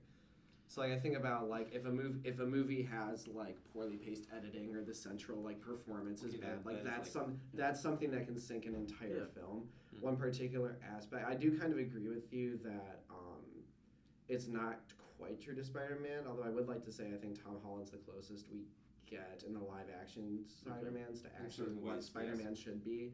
He hits And I home also- what I think Peter Parker should hit home. I still Yeah. think he's a little bit too popular and too Yeah. hot. I yeah, think I, so. yeah, How's I don't so think he's popular? perfect. But I don't think he's popular. He's popular, like he's handsome. He's Yeah, he's I- kind of ripped. Well, because He's you can't funny, have a like- fat Spider-Man. That's No, that's but fun. like Peter Parker has always been like the glasses nerd. Like, The yeah, one he's that supposed to be he like. keeps his hands Part of close his to his charm, like, chest type. I if think we're he talking looks about good, classic comics, but part he's of his still- charm is being miserable. Yeah, He's still miserable. he should be depressed and miserable just like I am. Damn it. Jesus. You tweet on that one, buddy. I'm uncomfortable. I'll Thank you. aboard the depression train. Toot toot. Okay. All right, yeah, we're here. Cut it. No, actually, don't cut it out. Yeah, no, that's great. I'm going to listen to this afterwards. Yeah. and I'm, think, oh, okay. I'm leaving that. No, I would say no. We need a long dead silence following that. Let's record it real quick. Thank you. Perfect. Alright, we're I good. will say, We're done. the one thing about the whole like Spider-Man not being able to do things on his own, I'm Just not the fact. like 100% for the interpretation. I do think though that it actually works pretty well for the story. I don't think it should have been Tony Stark per se. Like that was the Tony Stark mentorship was very much an MCU thing. But I mean, we do like we're so it's sort of like Batman. Like we're so used to the Yeah. origin story of like the death of like Uncle Ben or we like don't the need death Uncle of the Ben, parents but- that like we forget like how traumatic of an experience that Right. is for someone. And so I think the idea of like a kid who like needs a mentor because they've never had one because they've never had like that sort of like mentor figure in their life or like they've had it taken away is I think that's a very heartfelt thing. I don't Yeah. think that Homecoming goes nearly far enough with it in my personal opinion. Like I would That have is liked true. to have seen them lean into that mentorship more, but I definitely think it's an interesting. You Well, feel the- it. You feel it in Infinity War when the- the two of them are talking. You do I'm like, feel. yeah. I think it's interesting that you feel it more in the movies where like Where it's not a Spider-Man where it movie. shouldn't technically Because be as in all important. fairness, Tony Stark did feel a little bit shoehorned into Homecoming. Think It's of very shoehorned into the posters. let's True. Let's talk about that marketing. remember No, the posters oh are god, horrible. Let's not talk that about made me it. hate. It's like dread. Okay, a seeing the poster's movie, not enough to but- make a movie. No, no. Well, no, but they are bad. Oh, No, yeah. As someone dual degreeing in film and business and with a marketing concentration, I can tell you that those posters objectively suck ass. But As someone who has a brain, I can objectively tell yeah, you I that can those posters objectively suck agree. ass. As someone with eyes, I can say. As someone with eyes that are like cognitively processed by my brain.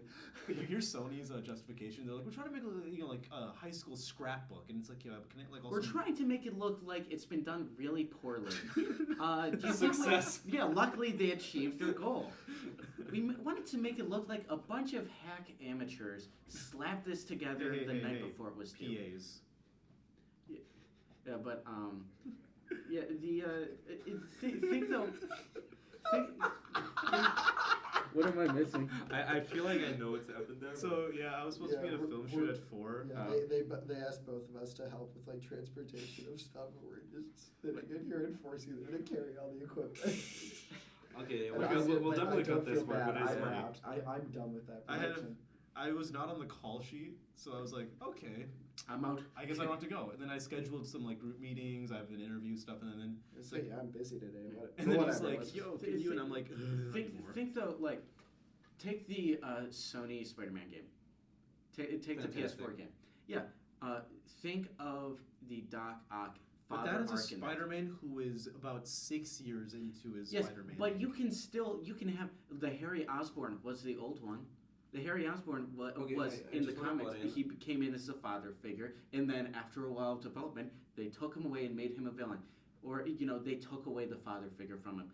That's what you do with a father figure. You don't shoehorn Tony Stark in. Okay, I And- played through that game exactly twice, and that was last fall. But like, as far as I remember, there wasn't like that much of a mentor arc with Otto Octavius and Peter Well, Parker. it was always like he was going Peter to him Parker and was more respecting taking him. care of like Otto Octavius. he's all the in time. his like mid to late 20s at that point. Well, so, yeah, and Otto Octavius like was the pathetic one in that relationship, so to speak.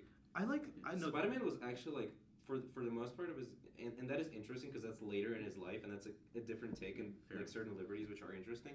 But Spider-Man, like apart from like when shit really starts to go down, he's on top of his shit, Yeah, and but- that's interesting. But what I'm saying is, like, why, like, I agree that having the replacement father figure, that's always been part of the comics. But let me tell you what, it's never been Tony Stark, and it's never been, here, let me hand you the technology. Okay, and it's not. He hands it to him, but then he sees, oh, this kid's not like using it properly. He takes it away. Yeah, and Here, that's why I'm it works taking with- back your choo-choo train. No, I like that. That's why Why? it works really well in the movie because it like motivates Peter Parker's character arc, as he says it in the end, of becoming the friendly neighborhood Spider-Man, like in a way true to the comics, as you've said it, and it also like it introduces the Spider-Man suit that Peter will simply have to use in like the big cosmic events, which once again is a thing that we just have to have in the MCU. But at the same time, that very costume is taken away from him, and it's his homemade costume that he is wearing during the You're climax saying and he everything. has to use these things in the big cosmic events. Just do the same thing that they did in Secret Wars, which is, hey, I can upgrade your suit. Here's an upgrade. That's what he does. When- That no, is no, I know, exactly what he does. but in the cosmic events, you don't have to like. And here's a backstory first, and he's going to wear it for the entire thing. And like, As I was saying, like if we follow the plot, then in Spider-Man: Homecoming, they introduce like the initial Stark Tech suit, which is used in Far From Home, and that is a that is a fine advancement to take Peter Parker in because that's different stuff, but like it works in what they're going for. And they introduced the Iron Spider suit at the very end. It doesn't factor in the story at all. They literally just introduced it. Like, you'll wear it when you were with the Avengers. Oh, I'm not with the Avengers. So, like, just shelf that until Infinity War. They do. so like you said, it works for what they're going for, but what they're going for is not a Spider-Man movie. I disagree, and the reason why is because of Spider-Verse. And it sounds weird, but let me explain. I don't. It sounds weird, but at first I was like, I don't know if I really like this. Like this is a different type of Spider-Man. In Spider-Verse, there's that scene in Miles Morales' room where like all the Spider-Men, pigs, women, animals, all the above, are like they're standing around and like they're telling like how they're Spider-Man, and they're like, for me, I lost my Uncle Ben. For me, I lost my they're like talking about that, and they hit on what I think is like the just a core aspect of like Spider-Man where it may be different people they lose, it may be different challenges they face, but Spider-Man is like about someone trying to overcome the obstacles in their life. Yeah, and to build up on that, like, And that's why I'm no, okay no, with I this. apologize. Sorry, and that's why I'm I'll do okay that. with this different take, where this is a different take, a different Spider-Man. And why do we like Peter B. Parker, Peter B. Parker better than the blonde-haired Peter Parker that Chris Pine voices? Because we have way Because- more time with him. Because in the he's movie. depressed and alone. And No, has to it's overcome because- I everything think you're by himself. self-projecting. I think you are really What are you self-projecting. talking about? He is depressed throughout the entire movie. Yeah, but the I reason think you're why self-projecting. no, the- slovenly. the reason why I like Peter B. Parker is because he's imperfect. He's a character. Yeah. Tom Holland's Spider-Man is Yeah, imperfect. no, that's really like not. you, Yeah. you can't. He's But okay, imperfect. yeah, no, I was And Peter B. gonna- Parker has, sorry, I'm almost done. And Peter Yeah, B. no, Parker no. has obstacles he has to overcome. Tom Holland Spider-Man also has obstacles he has to overcome. Yeah, everybody in cinema, if you have a half decent writer, they have obstacles to overcome. That's what a fucking story is. Okay, actually chill. No, that's what a story is. If you say, oh, well, he has But here- obstacles. yeah, but yes, here you're saying, I would like, assume. Here you're saying like he's given everything on a silver platter. I'm Which like, is not true if That's you watch not- the movie. yeah, if you Yeah, watch I'm the not saying movie. he's given everything, but he's sure given a hell of a lot. But all that he is given works within the character Yeah. arc and serves the story. Jumping over a hurdle is a lot less impressive when you're jumping off a box. Well, that's not that what would happens make in it the movie. harder to jump over the No, hurdle. no, it wouldn't. You have something to step on to jump over the Well, hurdle. no, As someone who ran hurdles, I'm gonna slightly disagree, but that is a weird metaphor that is not. Yeah, really but I get- representative of the yeah, I mean, what situation. you're saying makes sense. It's Like- easier to hop a fence if you're I get standing what on you're- something I get first. what you're saying, but Alex by did your do track. well, no, Yeah. your logic. I don't know here, if you can tell. like it's not really. I think your logic here is that like the harder the challenge a character has to go through, the better the story is. Period, and that is just untrue. I agree Yeah, entirely. But with I'm that. saying the more power in, you know, if the obstacle is I stubbed my toe, that's not. Once again, you're hyperbolizing, which is Yes. not representative of the movie. Okay, Yeah. yes, obviously I'm hyperbolizing. But it doesn't represent even what you're trying to explain. Yeah, it's not a good metaphor for the movie. Yeah. Because if in the movie his problem was like, yeah, I'm not friends with Ned anymore, and that's the whole thing, then Which yeah, it would do be you weird. find a more impressive feat is like? Once again, having harder feet and having a harder challenge in front of you doesn't necessarily have to be a law of like a better story. It does not. It does not by nature make the story better, but it.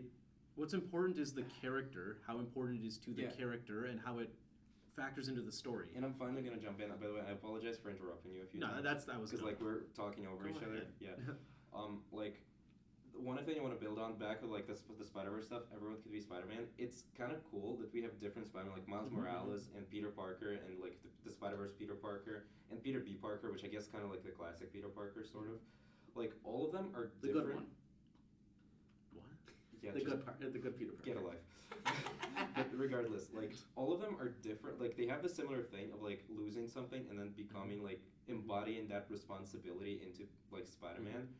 But the fun part is that if you think back to the comics, like Peter Parker, Miles Morales is different. He's still Spider-Man, and you can explore different stories and different aspects of that character, put them into different situations with different approaches. And I think it's fine if the MCU does something that's not entirely true to the comics. Neither does the PS4 game, but I think you also said you love the PS4 I game. love the PS4 Yeah, game. and like I think it's fine for them to As do long as you're not doing something else. Andrew Garfield, where like this is just well, no, because clearly Andrew Garfield is not. It's Which not we representing explained why. something else. It doesn't We say explained it's why. true in bad, any way yeah. to the character, but like what you said there. It's I am embodying the responsibility. Tom Holland, He does. He doesn't feel like he's His embodying- character arc in the movie is literally becoming the friendly neighborhood Spider-Man that he is supposed to be. He rejects the gifts that Tony Stark is giving him to be the Spider-Man on his own terms. That's why those gifts work in the first place, is because the whole story of that movie is him becoming like the man he is, the superhero he is, on his own terms. and he does that for 2 years until Infinity War hits. There's like a 2-year gap. That is why between those gifts like work within the story, because it's about him rejecting them or being forced to reject them at first, and Sorry, then not 2-year, 1-year gap. yeah, like being forced to reject them at first, and then through overcoming the challenges he has to, realizing that he is the superhero. He is not the superhero Tony Stark is. And I will say, like, it's not the truest to the source material, but for me, like we said, like, it's totally fine to deviate from source material. For me, what matters is consistency. And I think it, like, Homecoming, though I will say it has numerous issues.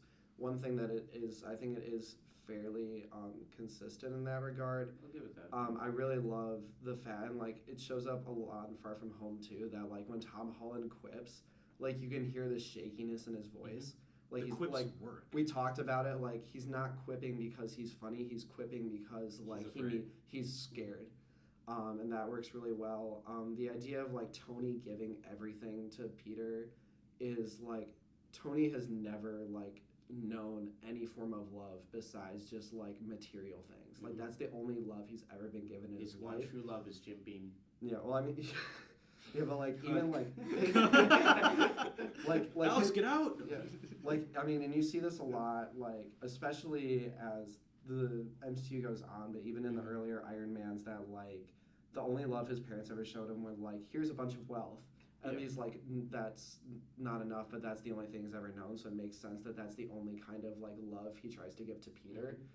So I think it's I wouldn't have chosen Iron Man, but since they did, I'm glad that they like went that route Yeah. and stayed true to his character in that way. It's an interesting thing Yeah. where it's like, what do you do in a world where Tony Stark is a character?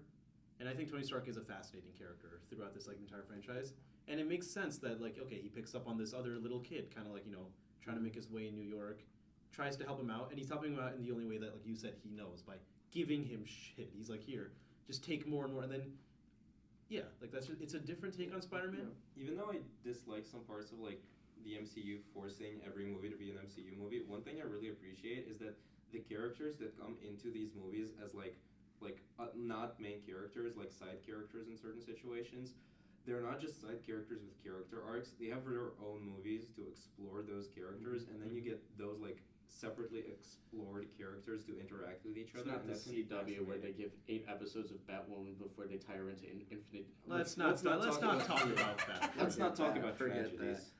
Yeah. The tragedy of Batwoman. Yeah. I do kind of like how the MCU, like, I do kind of like how, like you said, like they have movies to explore the characters and in between movies to push the arcs forward. Like, is that the best way to tell a story? In my opinion, absolutely not. But it is definitely a more unique way than what we're used to. It gives way to different types of stories you Yeah. wouldn't get in. And I think the yeah. big thing really is like if you look at how the MCU turned out, I think the two arcs that obviously are the most interesting are easily Captain America and Iron Man. Captain America because the Russo brothers are the ones who took on Infinity War and Endgame, and of course they did Winter Soldier and Civil War, so they already had a connection.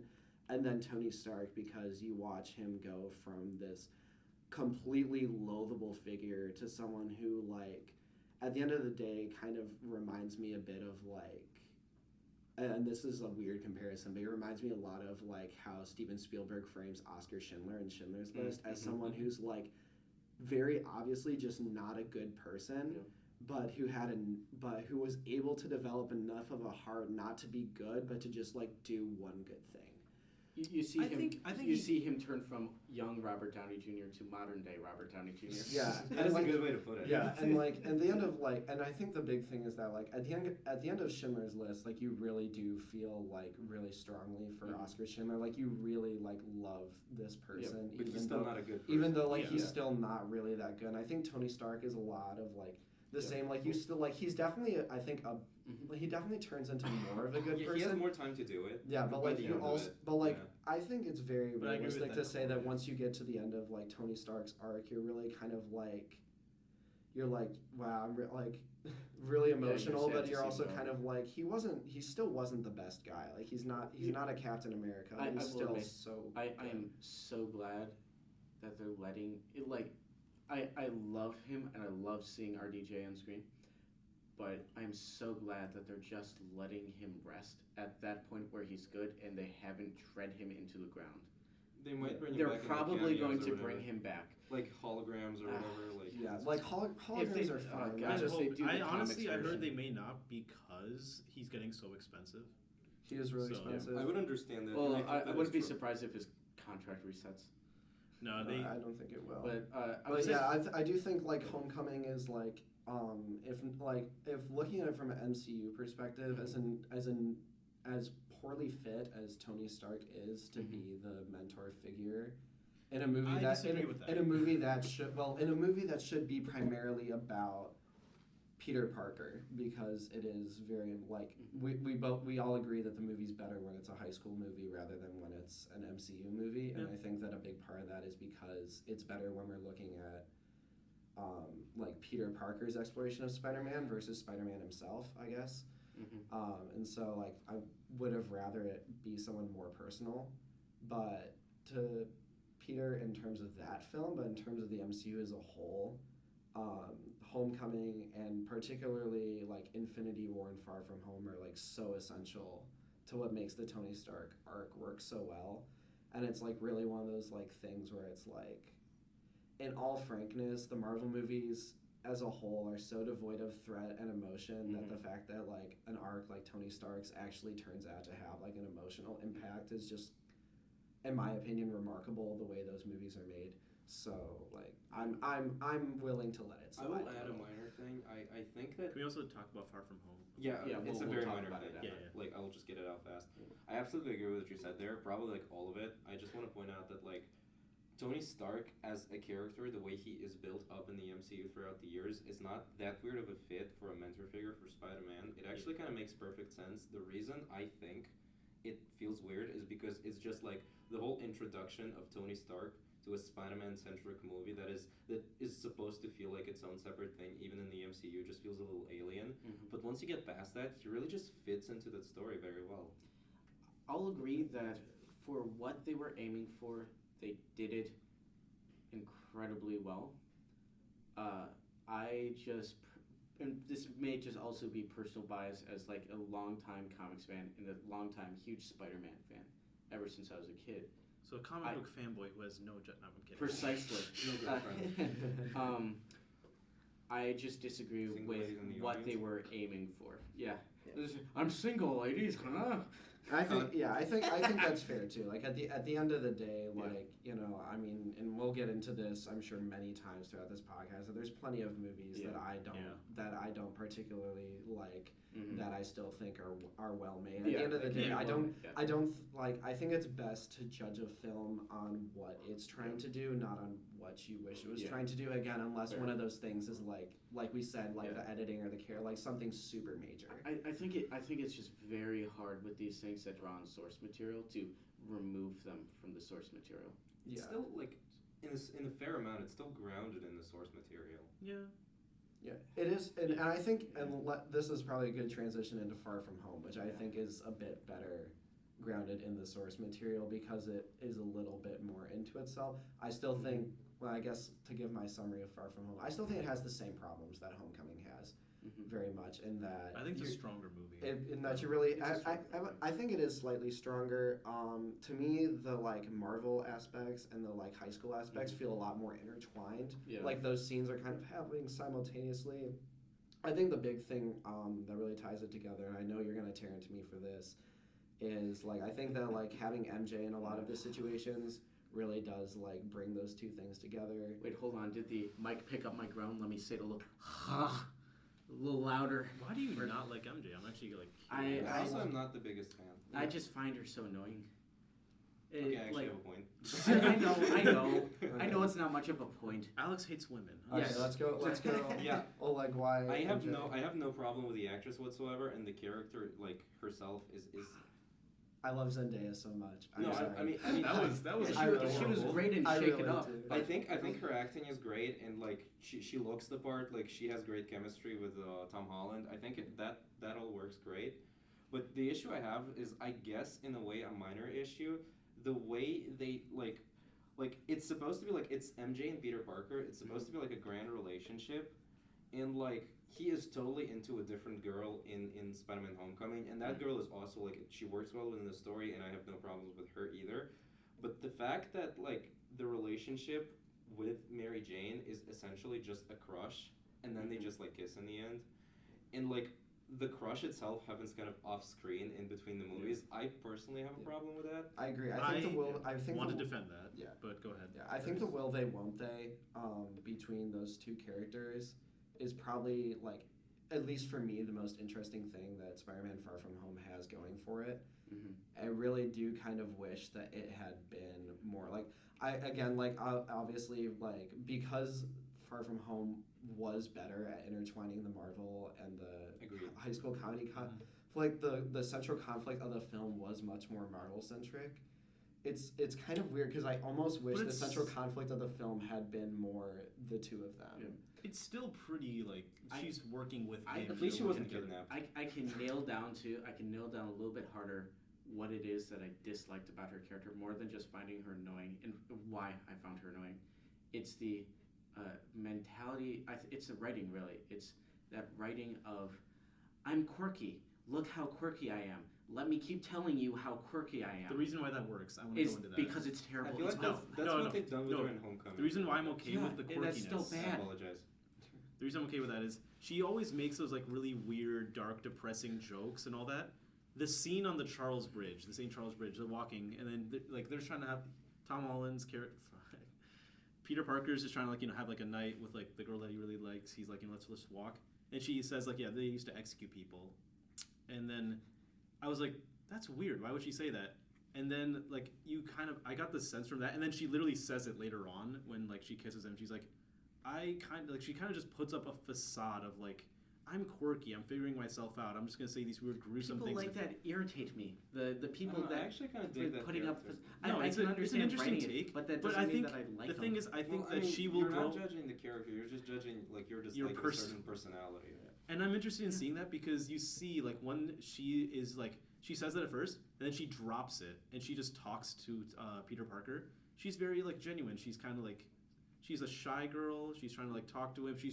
She's not good with talking to other people. She doesn't have a lot of close friends. And it's a thing where it's like, tell me in high school you haven't seen the people who try to be edgy on purpose and that sort of thing. She's very much like that. And I think as movies go on, she will also grow out of it, which kind of adds to her arc, is that she started here and she's evolved into this. And I once will she say, grows like- out of it, I may be able to stand seeing her on screen. Until she does, I'll always groan whenever But that's she a walks personal on. thing more Yeah, than it's a, definitely that's a a personal thing personal more than a wow the movie sucks. It's because it works for I the mean, arc for me, that it's going still a for. problem that they do it off screen. Like, I think it's just such a missed opportunity. And Yeah, the I reason- agree that it's a missed opportunity. I think that's the biggest It is a issue. little bit, I'm yeah. not too upset with anything that happens on screen. I'm kind of upset that there's not more happening on screen for the sense that like I feel like the character motivations and a lot of things that happen in the movie would make more sense if there was more of that drive, because I think that really is such a central drive of what's pushing Peter forward throughout the film. The reason why I'm okay with the crush starting like that is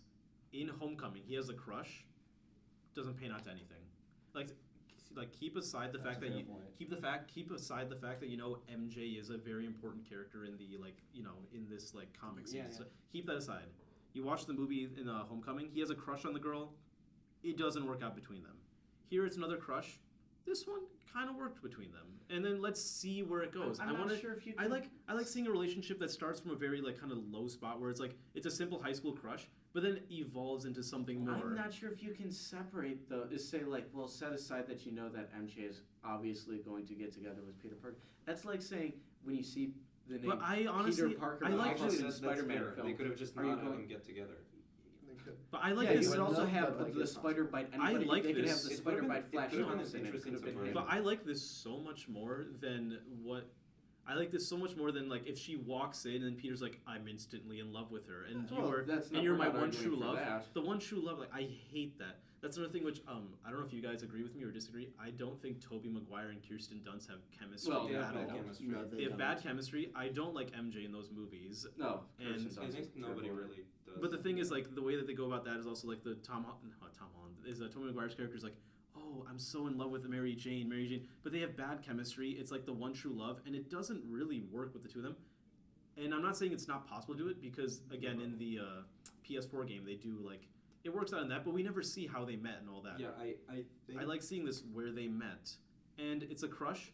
Maybe it'll work out, maybe it won't. Most likely it will because we know the comics. But I like seeing more of a. It started from a realistic place of a simple high school crush, but then grew into no, they really love each other. It's true love. That's Yeah, I want to sweet say way. like, to defend the Sam Raimi movies, like not to defend the chemistry between like the Mary Jane and Peter Parker because Chemistry it's in not the Which existent. there is not. Yeah, it's non-existent, and their acting in all of the romantic scenes is pretty cringe. except for a few ones I can think about that are like okay-ish, but like, Like where he's dancing in the club, playing piano. No, No, I'm actually- I'm thinking of the Put scene some where spy on I'm it. thinking of the scene where they have lunch right before the car gets thrown. Yeah, and also no, No, that's the I kissing don't ring. like that scene. I like it. I also like the Go I like Get what 'em it ends Tiger with, scene. but- Like Go Get 'em Tiger is a sweet scene. There's no really like out of your mind bad acting in that. As far Punch as me, I know. bleed. Sorry. Okay, Oleg, please continue. I need to take a second. Thank Raindrops you very much. keep falling on my head. I love both montages in I love Spider-Man that 2 and montage. 3. I- but that's, yeah, that's I at love this that. point that's already off topic. Sorry, go ahead. Like what I was gonna say is that like that romance, like the whole idea of Peter like almost doing the Anakin Skywalker, are you an angel? Is because it's God. Sam Raimi over the top cheesiness, and Yeah. within that context, I it guess. makes It's sense. fine. It's consistent with the tone. Yeah, it's That's just so, Shakespearean. so Like, crucial just yeah. to be consistent tone. Also, like, I don't know, I may have read, like, different comics of Spider-Man, but the ones that I remember with Mary Jane is, like, they're Oh. also just, like, they're two high school people. In the high school comics, it's like, yeah, here's my date, Mary Jane. Or in the Spectacular Spider-Man series, like, he No, is that- friends... I don't That's like pretty well known to be bad. that. And Wait, wait, am I thinking of the wrong one? Which Yeah. one are you talking about? I'm talking about the really good one that got canceled after 2 seasons. That's definitely not the one. One sec, I need to look it up. Yeah. Well, going off, I'd like to go back to that bridge scene Go. because I think that bridge scene is fantastic. It's really good. You mean the Um, fight scene, like the no, the climax? That or- scene actually, I think that scene sucks. But I like the bridge fight, and I will go into that also. why. Yeah, I'll get into that later. I don't. I have Um, problems with the villain, and I will also go into that later. Yeah, I think I the, like the I think villain. the villain's very unique and very interesting. But the bridge scene between MJ and Peter, which I think is fantastic for a few reasons. One, I think the acting in that scene's really good. I think that's really so crucial. How she like says that people get executed here, and then you can like see in her face that she softens a little, and it's kind of subtle, but it's enough to remind you that like. She's kind of just like says it, and then she's like, wait, should I have said that? Is he gonna be okay that I said, like, you can see like that sort of hesitation, and you see it earlier like at the opera and things like that, where she like, where is he, stuff like that. And I do think that definitely helps a lot. Or like when like she figures it out and she like starts exclaiming and like jumping all over the place. 60% sure. Yeah, she's like so. Yeah, ex- their she's so chemistry and their excited. acting is like all Yeah. there. It's 100%. Their chemistry is I great, was but, so like- shocked when I found out they weren't actually dating because they do have very good chemistry. Yeah, and I really love how like you see so many different like sides of her in that scene. Like you can definitely see that it's a bit of a facade that she's putting on, which like I will admit that it's not the greatest suit, because without that scene I feel like the rest of the movie would have felt like very much what Alex is saying, but because that scene is there, I think it really helps for that.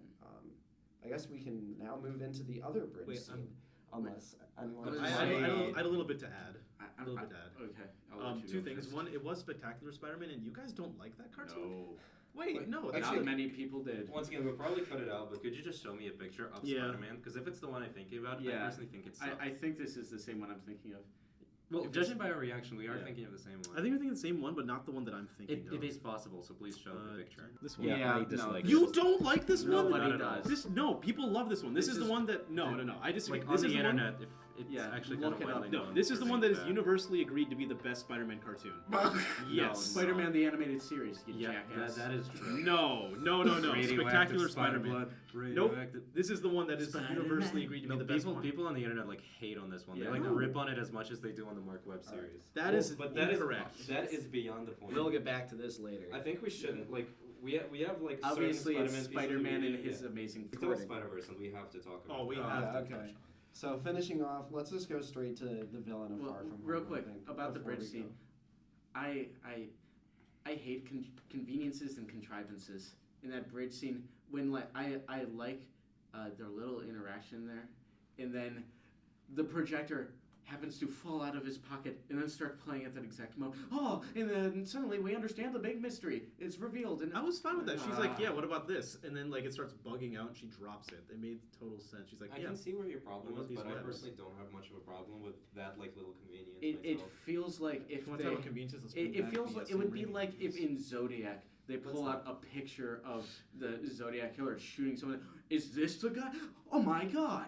That's right. Well, but That the is- Zodiac that is movie another is a mystery hyperbole. movie. That's another hyperbole that doesn't fit what you're trying to And say. one of them is like a superhero movie that's not supposed to be a mystery, and it comes just at the right time in the plot. Any And the other one twist would is a ruin a mystery mystery. movie. So any no, twist should be a mystery.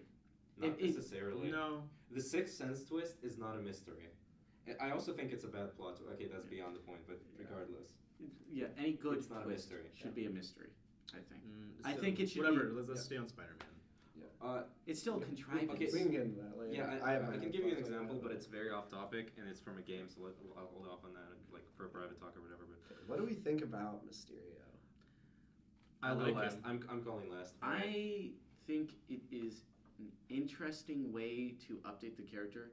I think it was weakened a lot by the fact that they started out calling him Mysterio. Because, like, anybody who's read the comics is like, yes. I mean, he wears the I- suit and like. He wears this. Well, His name is Quentin Beck. Think Yeah, of- and his name is Quentin Beck. Okay, here's the way they do it in the comics usually is he presents himself as someone else and then they reveal him to be Mysterio. That's just a lot of unnecessary stuff. Anybody who's read the comics knows the twist, the quote unquote twist from the very beginning. To be honest, that's why I'm glad they didn't do it, but that's why I was initially expecting them to actually like Make have him the a good plot guy. twist of not having Mysterio as the I villain know, and I then was- just die in the I was movie. dreading it. I was dreading it, But they didn't do expecting it, and I They am didn't kinda do it. glad they I'm didn't. glad they Yeah. didn't.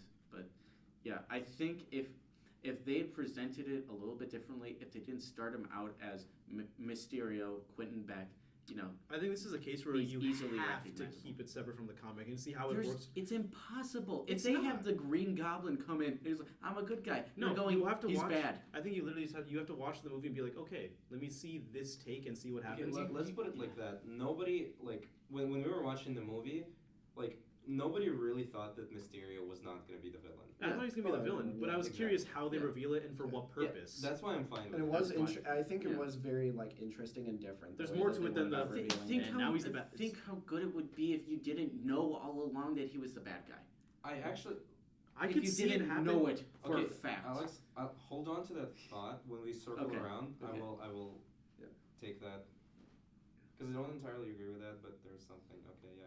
Yeah, I think Mysterio is very unique. I think it's pretty unique and interesting relative to most of what the MCU has to offer. Mhm. Like it's not And it's what's it's my not word? the it's not a discount Lord of the Rings elf Right. searching for wine. You know, like it's definitely like Was that just a Malekith Yeah, reference? it was. Well, ether is like a red I was liquid. thinking, like, what are you talking about? no one cares who I'm talking about. That's the point. Ronan the whatever his name was. The Destroyer. No, it's the Conqueror. I No, that's King. Whatever. Yeah, Let's whatever. move on. Yeah, I Mys- want my bird. Sorry. Yeah, no, that's Myster- not my bit. Mysterio is an interesting villain. Jake Gyllenhaal, I'm like down for him to just like be in things because I think he's Yeah. a phenomenal actor who has so many different flavors to him. The projectors are like neat. It's not. I don't know. What wasn't exactly the best action scenes I've seen. That I middle give- chunk. I give them that one in the middle where they're in the factory. I will say That was good. Oh, That- that I was- think that- yeah, I think was that- good. I think was that okay. seems That reminded me of incredible. Arkham Asylum Scarecrow Yeah, sequences. oh, that was good. That very fooled good. me. which I think I Didn't think a make lot of that's sense, but it was good. Actually, it didn't fool me. Of course. Well, no, like the Nick Fury part, I knew exactly what was Yeah. going on. I But saw was I still, saw it was coming, but it was still like a. I was Yeah. still like. I think just the Yeah. like the way that like the production design changed so Mhm. rapidly and so quickly it was so disorienting. It really felt like you were there, and the way the camera like very fluidly like Yeah, went to like Dutch 20. angles and was like Mhm. moving almost like 180 swings constantly Mhm. throughout the scene was really cool. So that I think was a great use of it. What I don't think was a great use of the projector technology and all that stuff was the Generic final giant monsters. was the generic I'm okay with monsters. that. Generic monsters are cool. I think that Ferris wheel scene is the first time in the movie where I really kind of felt a pull against wanting the like bigger action in the film. And I do think that final bridge scene, while not a bad action scene by any means, definitely wasn't that phenomenal. What the smaller moments of it were, I really liked when they were in the museum. Thought that was fun. Really loved right at the end when it was just like it was just him and Mysterio and like having to get there. That everything always changing. sense. I love that Yeah, hallway like scene. the smaller moments again, and I Always think seen this as good. I think this goes back to like my whole thing with these is that even in Far From Home where the action is more integrated, it's still the smaller moments of the action that work and not the bigger ones. Yep. So I guess that would be my one thing. Where was the spider sense up until Far From Home? It was there. Yeah, It was there. Definitely was there. He sure gets hit a lot for someone who has spider sense. Well, no, there are a few scenes in Homecoming where he like senses like the vulture coming from behind and like jumps above him. And quite obviously in Infinity War when he's got the arm on the thing and then the hairs and Yeah. Yeah. that whole thing. That whole sequence smacks in Infinity War. That's a good That sequence. sequence was awesome. It was. But if you also want to touch on the final fight, I want to touch on the final fight and why I think it works is because you see Peter Parker and Spider-Man trying to figure out his like he is intuitively working through this fight scene. It's not just him like I'm trying to think of like it feels like It's not Age of Ultron where it's like, how do we do this together? And then everyone proceeds to do Just smash full shit. Bruce Lee's fight moves, like without That any no one- possible thought and recognition for about Yeah. 20 so pretty much minutes. almost any Avengers movie third act. Yeah, is pretty much. shit. Not even gonna. Yeah. Yeah, literally actually anyone. I'm trying Well, to the think. battle in Most Wakanda of is the same. Why can't they ever Yeah, But the have... Battle of reason- Wakanda is such a disappointment to what was otherwise a phenomenal Was it- film. Why Vulture was good is because it was one villain with one face and you knew who he was. But you can do different Just things. These, I know, but it's a generic... I'm okay with the general- drones because again, it's a different thing. Or he's like, oh shit, I'm literally surrounded. I need to fight all these things off. Would anything have And he changed if attacks they were them. Ultron robots? Yes. And I think Actually, not. I will say that's a really good point because things are slightly different just because of how Like the monster ult- summoned by Enchantress in Suicide Squad. It's the same Please don't faceless reference shit. we're not talking. This is I a mean- godly podcast. the projectors definitely like make it super disorienting and hard to figure out. Like, and that's definitely a difference. But at the end of the day, like, besides the fact that they're drones, it is it is more intuitive. It is more like the thinking. It is more involved. But it is also just kind of the same old of like, we have a bunch of CGI robots that you have to. It take is that, down. but I like seeing how he takes them down with his Spider-Man skills. And then he runs out of webs, and he's like, "Okay, what do I do?" That part was Then he really good. thinks on his feet. He's like, "What do I do It's here?" great choreography, I'll say that much, but Yeah, agreed. it's not a great investment. You Why? don't feel a great investment of watching him hit robots. For half an to hour. be fair, I was still on the edge of my seat. I was on the edge of it, and the score is really good in that. I'm gonna say Yeah. that the Yeah, music was the going. score definitely To elevates. throw in those- like my own 2 cents, I want to say that like I don't particularly have a problem with the drones, even though like I'm very much like in favor of the mentality that like you don't judge the movie upon upon what you want it to be, Mhm. but Absolutely. like the drone scene at certain parts did feel bland enough to the point that made me go. But like that scene where like Mysterio was in Peter's head and like the train and everything, Yeah. like that was kind of so cooler. novel and Yeah. cool. And I was like, Such a cool scene. yeah, You if get you some- did something like that, it would have probably been Yeah. better. Because it's no Peter trying to Imagine get. that you know, is a final sequence. that Oh, would probably That be actually would have been really awesome Oh if my he God. turned that because that bridge was an enclosed space. He Yeah, could have turned if it into just eventually about he- anything. Yeah, instead he of like closes making the his drones eyes and disappear, does- he yeah. could have just like made it another thing like that, and Yeah. he would have to like. But he was read 13 thinking different ahead. things. I didn't have the budget no, for that. no, but- because no, if They he did did. that, then like the public would be like, "Wait, what's going on there with the drones doing that?" He shut the drones down on purpose everywhere except the bridge because he's Yeah, spinning his own that's story. true. in a If different you way. think about it, they don't even have So to it be kind of drones in the breaks first the place. story. Because like Mysterio in the comics, and I'm not saying it should be like in the comics, but like in the comics he just I uses. want my comic book accurate vulture. That's true. Not at all. No, sorry. And, like go ahead. he doesn't use Adrian drones. He uses Toomes. illusions, and the drones are an interesting way to play on the illusions. But Yeah. like in the movie, they could have made them any way whatsoever. That's- Illusions, drones, something else entirely. Magic.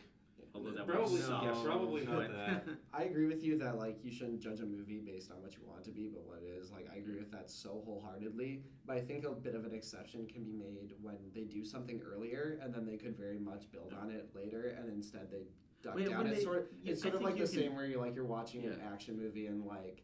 For example, I'm just gonna go with the first one that comes to mind, which is Mad Max Fury Road. Mhm. Every action scene in Mad Max Fury Road is incredible. That's one Yeah. of the greatest action films ever made, without a doubt. But one of the great things about it is that every single one has more than the ones that came before it. Okay, I will Or definitely like agree some with that. variation, something interesting, but it's a build. Like the whole movie is a build, Yeah. so that when you get to the final fight, you like can't believe how amazingly explosive it is. Yeah. I do feel like Far From Home takes its action scenes and takes it a step down, which I guess Yeah. is better than like Until when the Age of very Ultron, end. when you like step up, but like you step up in terms of scale, but not in terms of like interest or excitement. This one kind of takes a step down in both, which is a bit of a letdown. I'm okay with. I agree with that, but I'm okay with it, I guess, in this case because it is Peter's goal is to get from here to in there, and the drones are circling around like keeping Beck safe. So he's like, okay, Mhm. how do I get from here to here? Okay, that is a good like little. That's a bridge between the verse and the chorus.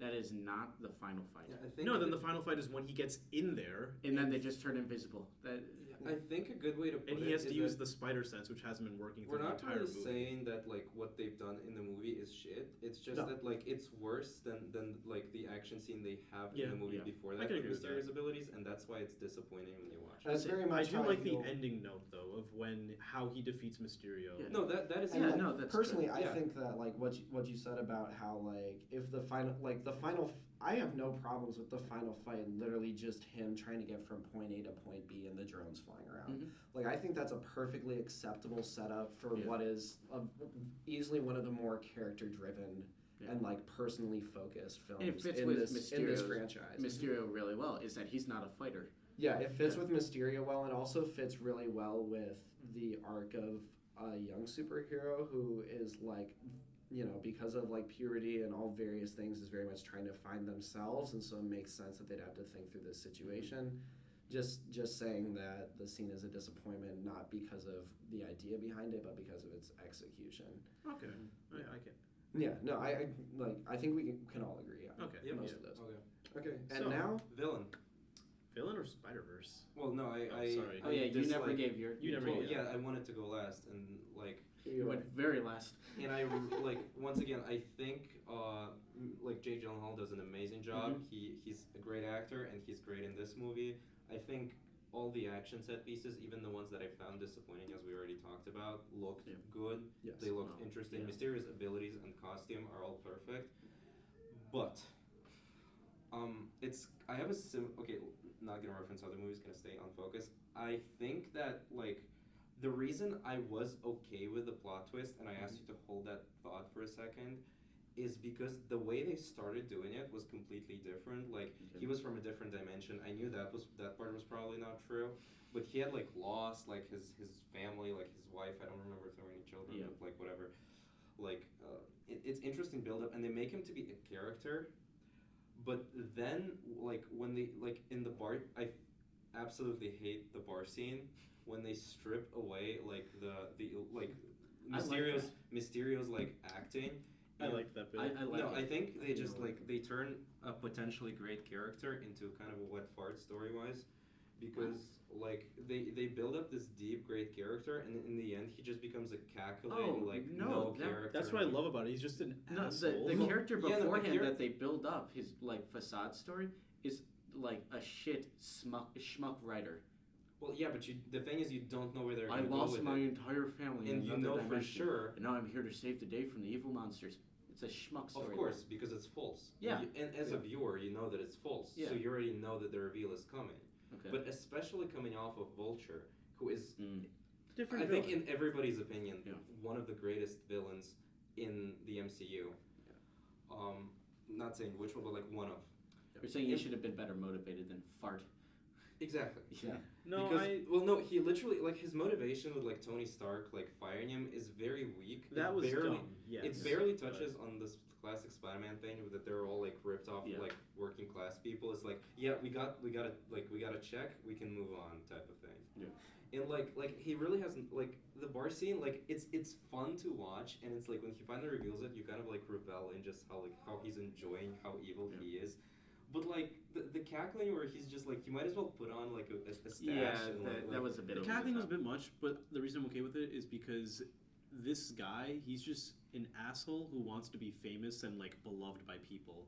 And now in a world without the Avengers and Iron Man, he's like, oh wow, power vacuum. I'm going to fill that and be this hero because I want people to praise me. And I am missing where this connects to him cackling like a maniacal madman. No, I said that that's part what was happens bad. in the bar. Or I said the Yeah, well, cackling. no. No, I said No, the cackling. okay. No, I said the cackling's over the top, but that's the reason why I think this character shift, where instead of him being like stoic or whatever, but instead he's like, No. he said like his motivation's a wet fart. I'm saying his motivation is he wants to be like praised. And all that But sort of what I we're got saying that, is that like yeah. when they do like the reveal of okay, he's the bad guy, he could very easily be twisting his mustache around his finger in that also scene. like my issue Oh, with he's it also is, in Get you the- next time, once Spider-Man. He's also like a theater theatrics kind of guy, so well, I guess yeah, that's well, like once kinda- again the ideology Whatever. of judging a movie upon what it is and not what you want it to be is there, but they like with the whole buildup of him like having a deep motivation, you know it's false, but you can sense that there's gonna be like something deeper in there, like some actual reason for him doing that, and then no, he's just kind of evil, and that pretty much is his motivation, and I That's have a an fair issue with point. it. Yeah. I do agree with that. Very much so. Okay. I think it's weaker than some of the Raimi motivations. Yeah, it's definitely weaker. Well, Raimi motivations are all over Yeah. the top and all like cackling Well, maniacal they're villains, all but they're I have a supposed to be. neurotransmitter Yeah, trip stuck in because my that's head. what you want to get from Yeah. it. I don't know, That's what the movie I will gives you. say that I don't think Far From Home There are just has bad that people. has the tone to make that work. I think the Raimi movies have the tone to make that work Yeah. because the whole Exactly. friggin' movies are like Yeah. that. Yeah.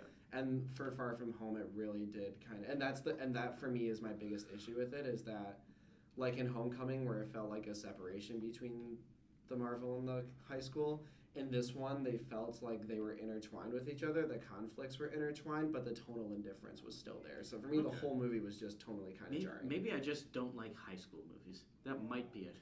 I mean, you could very well It's, not like it, them. There you go. It's true. Yeah, I guess Well, that's now it. that we've have that sorted out, let's move on to I think what everyone wants to Spider-Verse, talk about. which- Spider-Verse. I Yeah. think it is the Mm. best Spider-Verse movie. Sp- period. the best Spider-Verse. Oh, I movie. agree. Spider-Man It's the movie, best period. Spider-Verse movie made. No, the best Spider-Man. Okay, I is it- apologize. The best Spider-Man. All right, movie let's made. go around. Who thinks is the best Spider-Man movie? Oleg, Oleg, yes. Alex, No. Andrew, yes. Einish, yes. Okay. This is gonna be rough. It's Sorry, a- Alex. All right, Alex, bend over. Sorry, Let's Alex. cut that out. Get the Okay, look. and Alex, I'm going to guess Wait, that where's you, the- Release I brought the lions. Vaseline. I'm going to guess that God. you think the best Spider-Man movie is Spider-Man 2. Or Spider-Man 1. Oh, it's I think okay. it's between 2 and 1 for me, just Yeah, that's because what I of thought. Willem Dafoe. Okay, who among Oleg, Einish, and I would say that Spider-Man 2 is probably the second best Spider-Man movie? I would. Yeah, Oleg, I would yes. too. Okay, so we're pretty well in agreement then, as far as most things are concerned. Yeah, I may like Um, personally, I may like Far From Home more, but I think Spider-Man 2 is a better movie and the movie I'd watch over. That the is other- fair. Yeah. I would definitely, yeah. honestly, I think I think this is going to be extremely hard for me to argue because Allow me to crack my knuckles. I think most of my stuff are Let me just whip out. stylistic things that I dislike, and I think it's well made. And I think a lot of I'm just hearing cracking No, knuckles. like to be fair, I- finish yeah. what you're saying. Yeah. I think it's very well made. I think a lot of good thought went into it. I just don't like it. So you just That's subject- totally fair. I that's just fine. subjectively Okay. don't. That's like totally fair. it. Yeah, That's I fair. think it's well made. It's not for me. Yeah, I think the biggest It's the like opposite of Venom, which is technical dog Oh wait, shit. we forgot. We gotta Yeah, talk I about really Venom. Oh, Venom's in the Spider-Man Yeah, universe. we gotta talk about Venom, guys. No, we don't. we'll cap off with Venom. Get 'em. Yeah. Venom is Honestly, like the I'd word rather for it. cap off on a high note. Yeah. Okay, Okay. Venom existed. It was bad. It did everyone a disservice. Tom Hardy including is Tom amazing. Hardy. I love Tom Hardy. Tom Hardy's not amazing in Tom that. Hardy can do no wrong. I wish that was true. I've I seen wish Venom. that was true. I can't unsee it. Tom Hardy's performance in Venom is easily the best part of the film. Yeah, it's And the it's worst the part only of his it's career. the only good part of the film. Yeah. There I will say in defense to Venom, there are a couple lines in the movie that are funny enough to make me kinda wish like that you. the film had actually been loser. good. You're a loser, Eddie. It's not a movie. It's a You know, movie that kind of had like this planet.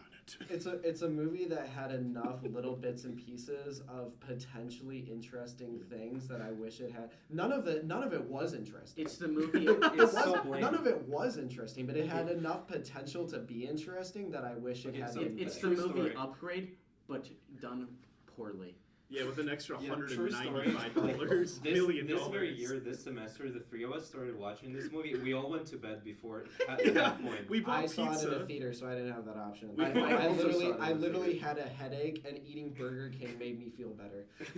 That's the best review I've heard. I went with a group of people and each one of them loved it.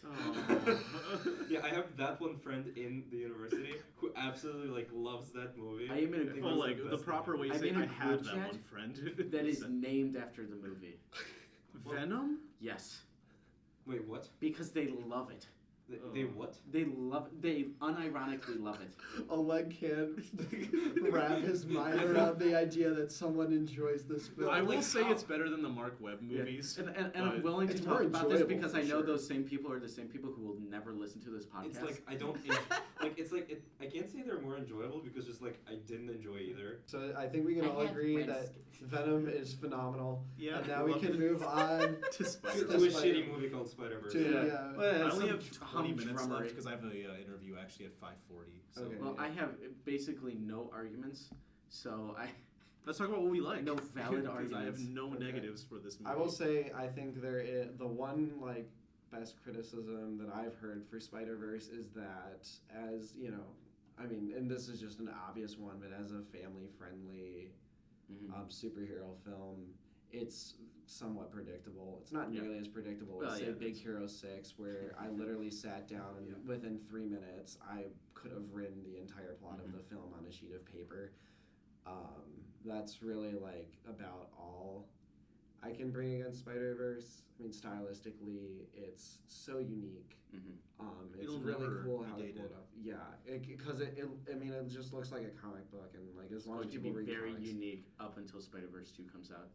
and then That'll it'll- be That is half as unique. I'm okay. I'm fair. a little curious for Spider-Verse too because they have one of the guys who worked on Avatar and Legend of Korra. Wait. The Last Airbender. Avatar. Okay, I was gonna say. Yeah. I need to Yeah, make no, sure. like Avatar, the Last Airbender movie. Oh yeah. Oh yeah. good. And the Korra video game that no one played. That's the thing. It is a thing. Apparently. Of course it is. I'm guessing it's a fighting game by I don't know. Bandai Namco. Okay, let's Whatever. skip I that. don't know, but Spider-Verse is just a very good film. It hits a lot of the emotional beats. I think I've talked about this with like Einish in particular, but I think Phil Lord and Chris Miller single-handedly saved pop culture in the 2010s. Because with Who are they? What? okay, Well, so I don't know them I'll by Cut, name. cut this out. I'm about to With- strangle I don't know them by Alex. name. Yeah. With 21 Jump Street and 22 Jump Street, they helped save the meta comedy, which is like with like movies like Deadpool was kind of being drilled into the ground. With movies like Lego Movie, they literally took movies that were supposed to be Wait, about you don't like toys. Lego Movie? No. Okay, I think Lego Movie is fantastic. we'll get into that And a later. masterpiece. With Lego Movie, they Yeah, took another podcast. movies that are made for toys and made them completely imaginative, unique, and original, which is just almost unheard of. And then with Spider-Verse, they took superhero films, easily probably the most stale genre of the 2010s by that point, and like completely reinvigorated it. And made, in my opinion, the best film of this best superhero film of this decade. I think I'll agree with that. I have to think about it more. Yeah. I'm thinking but, 2010s to now, and I'm like, But like, yeah, Spider-Verse is the best. none Justice comes League to did mind. come out. Yeah, in you're this right. decade. And Venom. We I mean, just talked Spider-Verse- about. Oh, and Suicide Squad. Spider-Verse is by far my top one, like not even close, my top one movie of 2018. Oh yeah, I don't even know what came out in 2018. it's my top. Green Book. oh, in that case. Vice came out. I think I had one movie that I thought was better in I think you had 2018, Roma or but oh yeah, it was Roma. Roma was the one film I thought I I didn't was see liked it. amazing. I don't think I saw it. Yeah, I mean it's very good. Yeah. Like when I say I liked it, it's not just to the movie. Like I think it's Mhm. very good. Like I will genuinely say good. I think it's close, but the fact that I'm saying that a film is close, like To not enough quite as films. good, but close to a movie like Roma, I think says a lot. Spider-Verse has just done so much like culturally, honestly, that like I just appreciate that a lot. And I mean it's also just a blast. Okay, I'm sorry, but Mandy came out in 2018. No, sorry, no. How Why'd you bring it up, stylistically though? cool. So like yeah. Oh, American Animals. Didn't see it. I think we Wanted Oh, to. it was really Yeah, good. let's actually stay on top. Yeah, of I it. know, but I'm sorry. Yeah, like It's not my top of 20. Well, it's not my top at three all. things that I really appreciate. Okay, so whatever. The things that I really appreciate about Spider-Verse in particular are the way they handle the villains, because Mhm. all the villains are either provided with a very good motivation, which is like empathetic, or if they're not, because there are a lot of side villains in that movie, they just are either like subversive enough, like the lady, like Doc Ock, Mhm. or badass enough to look cool, like the Green Goblin, to just pull. You forgot about Prowler. He's also well Well, developed. no, I said developed. You forgot Prowler. Oh, yeah, I don't Well, know. I didn't mention Kingpin Sorry, either. sorry. So What about the Scorpion? he's one of the ones who like even He looked compared cool. to like his I don't usual think he look, looked cool. he looked the same way he looked in the Marvel like PS4 game. In both those looks, he can slap. Amazing, in my opinion. And you don't like? No, I do. I I just saw that. I thought he looked No, like no. a schmuck. No, I think they're pretty cool.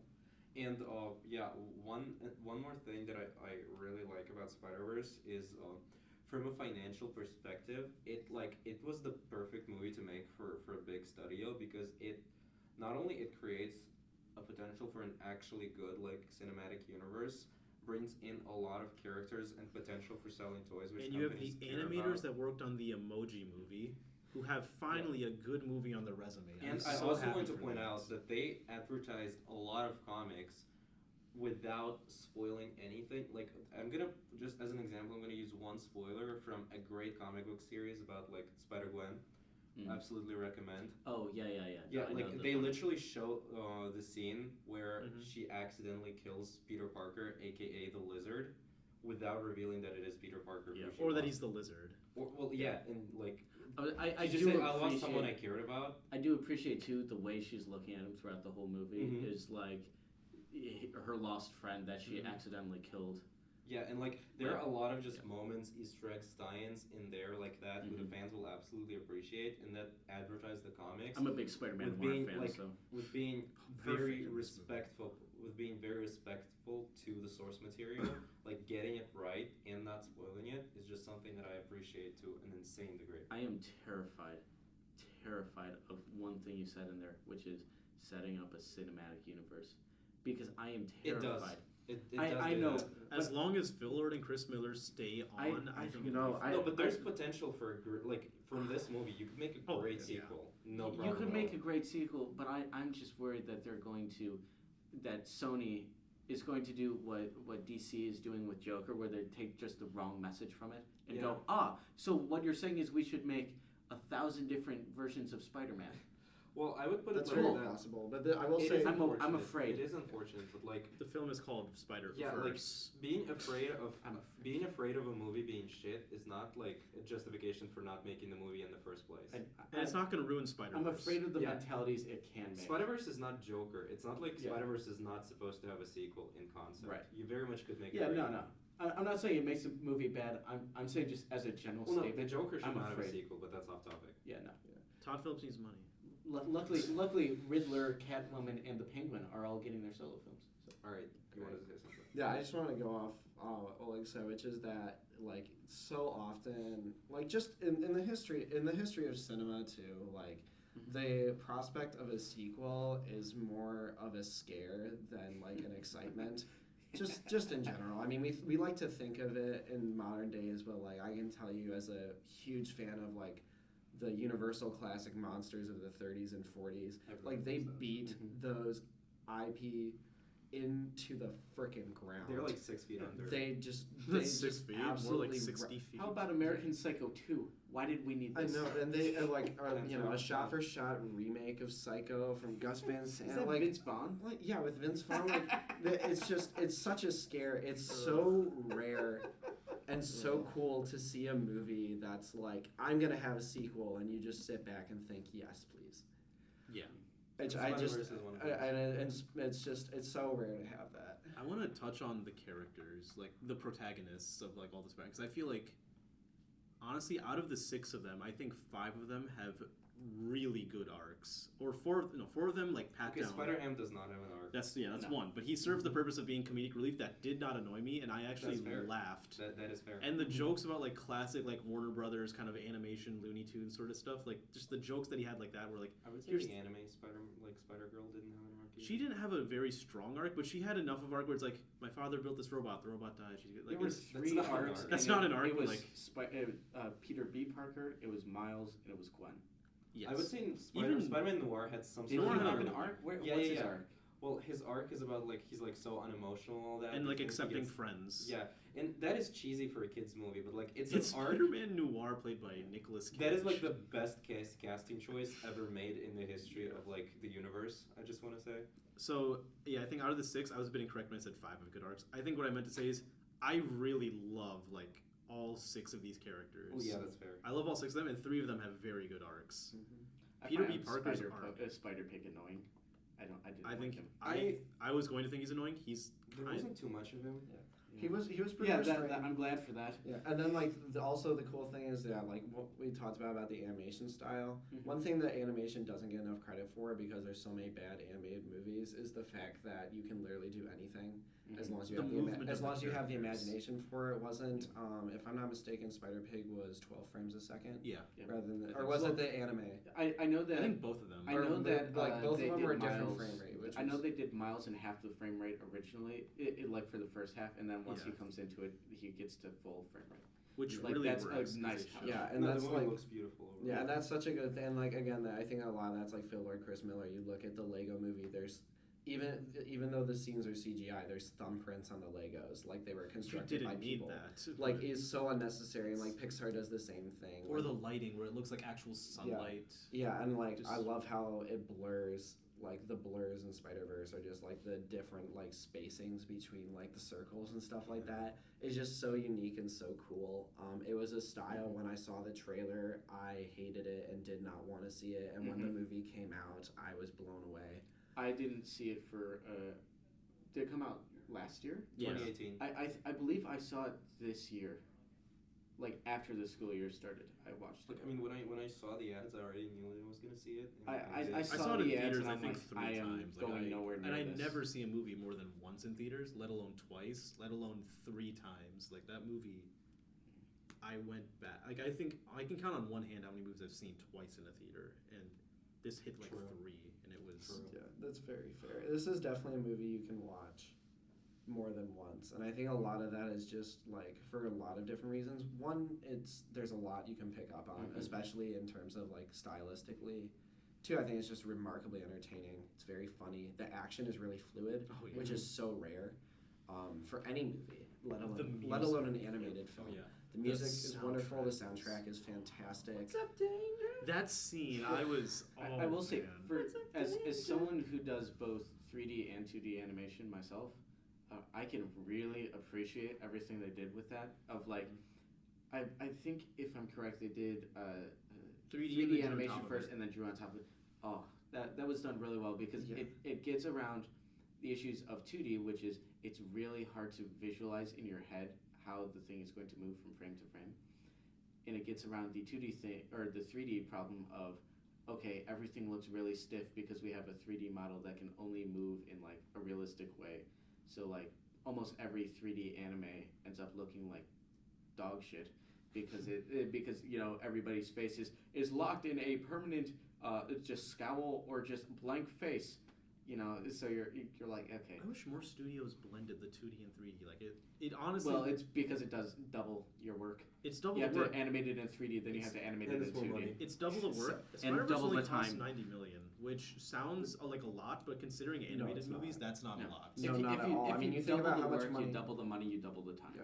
You think about how That's- much money they spend to make like live action movies with CGI, and then you think about the fact that these, yeah, but or That's like not a even movie. even like Marvel, like even Marvel movies, how much like CGI like their budget Yeah. has to be to get all that in, and then you think about the fact that these are movies that are made like entirely with CGI. Yeah. So they 90 like, million? It's a lot, but for this, 90 million is a lot. They I definitely will got their say. money's worth. I was gonna say I don't think I've seen a movie make better use of its budget, like a large budget movie. I mean, obviously, like indie movies, like I don't you think see there all was the a time. dollar but, wasted. Like, yeah, this is a $90 million movie that like for reference, Secret That's Life of Pets costs 80 million. God, I actually saw that. Secret Life of Pets 2 cost 80 million. So throw an extra 10 million and you've got Spider-Man. yeah, I Yeah, mean, you can like- see the 10 million difference. yeah, and like you say, like you double the effort, you double the money, you double the time, and like also you double the effort. Yeah, I guess they double the time, but not the effort. Yeah, it's such Well, a yeah, Secret Oh, Life for of Le- Pets Secret. too. I Secret thought Life you of meant Pets, for no, the for for For Spider-Verse. Spider-Verse, they I'm like, double the I think they did. double the Oh no, the they time, in double that the sense effort. they totally. I also did. want to say, like, I did not like Miles Morales in the comics as much. Like, at least the early comics. You mean he in felt Ultimate Spider-Man? sure, yeah. Like, it's He definitely grows more, but initially no, he you know, in wasn't- this movie, he's Yeah. fantastic. Like, off I the agree. bat, I'm like, I love this character. I want to see what happens. I want to see his like development. Mhm. In the comics, he very much just feels like Minority Spider-Man, where they're like, Yeah, let's make a I would character disagree with that. Like, off the bat, but then they evolve him later on. They definitely do more, and I think like what really makes Miles stand out in the film is that like, I think first of all, I just think it's really cool to have like a character that like very much feels like they're part of like he really feels like he is part of like I mean I'm white, I have no idea what the African American experience is like, I never will. But it like really kind of feels like they really wanted to make sure that it was authentic. Yeah. It was real. And you see so many movies, like, I mean, we talked about Green Book.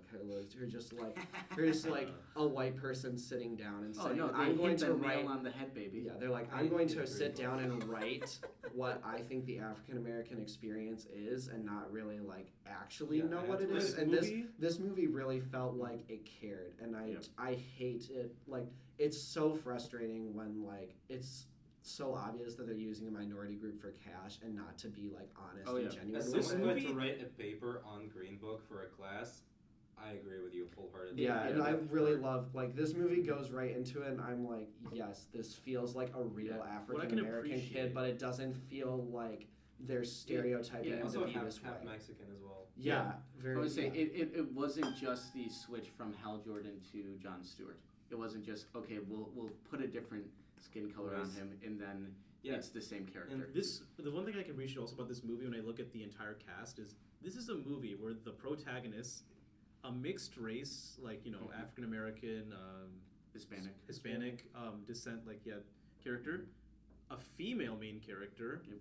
Uh, I'm so glad, by the way, that they didn't force the romance. Yeah, and none of that is Yeah. either racial Yeah. nor like gender. One- based yeah, one female main politics, it's character, just the story that another matters. female Yeah. side character, a female side villain, and And they And his didn't uncle. beat you over the head with Yeah, it. like- Yeah, I really wish that a lot of movies that try to like use those like politics to sell more tickets Mhm. approach movie making like Yeah. that, Mhm. I because know. that is more respectful. I was shocked and surprised and so thankful that it was not the selling point. it Yeah. wasn't. Yes, no, that- it wasn't. I yeah. appreciate that The selling too. point was the animation Yeah. and the characters. It's yeah, and it's, that's what I. I loved still about didn't like it, but it. and we talk about. I will say I'm thankful for a lot of things. Yeah, I talk all the time about how like Moonlight is such a great political Mhm. movie because there's no politics, and Right. I haven't because seen.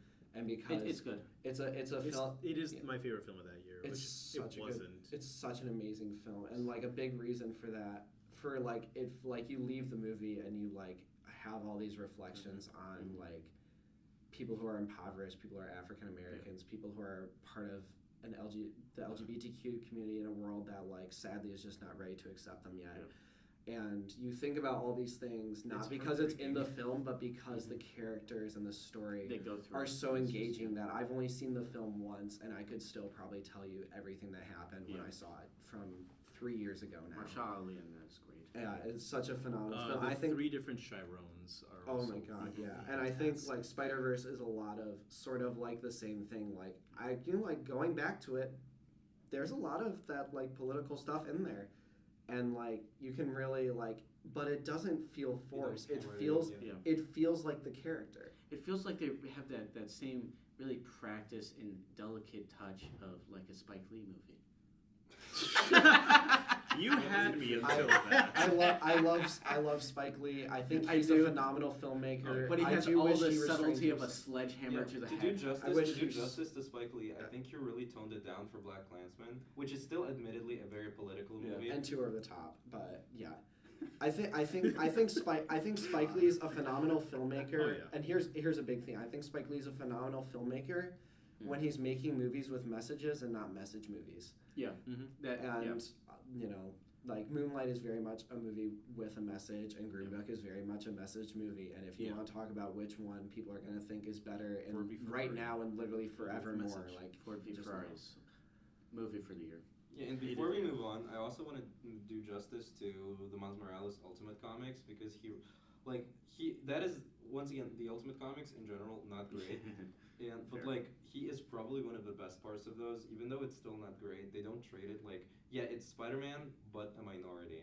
You still clearly see that like he has As a a different character, family. yeah. He goes through different stuff, and it's kind of like what if a Yeah. character who is like part of a minority would have to go through that. It Unlike is, the yeah. Spider-Man, like It is not the African-American girl. transition Yeah. from Iron Man to Iron Heart. Yeah, no, like the African American, Yeah. like Iron Man girl. That like a lot of people Don't have problems remind with that in the comics because like they just like they introduce a character who in pop culture you would reference as a Mary Sue, Mm-hmm. and just make Tony Stark completely Wait, irrelevant. but what about Anthony Chilhol? And she's like completely Or better. Amadeus Cho. Yeah, please don't talk about that at all. She's like completely better and just than him.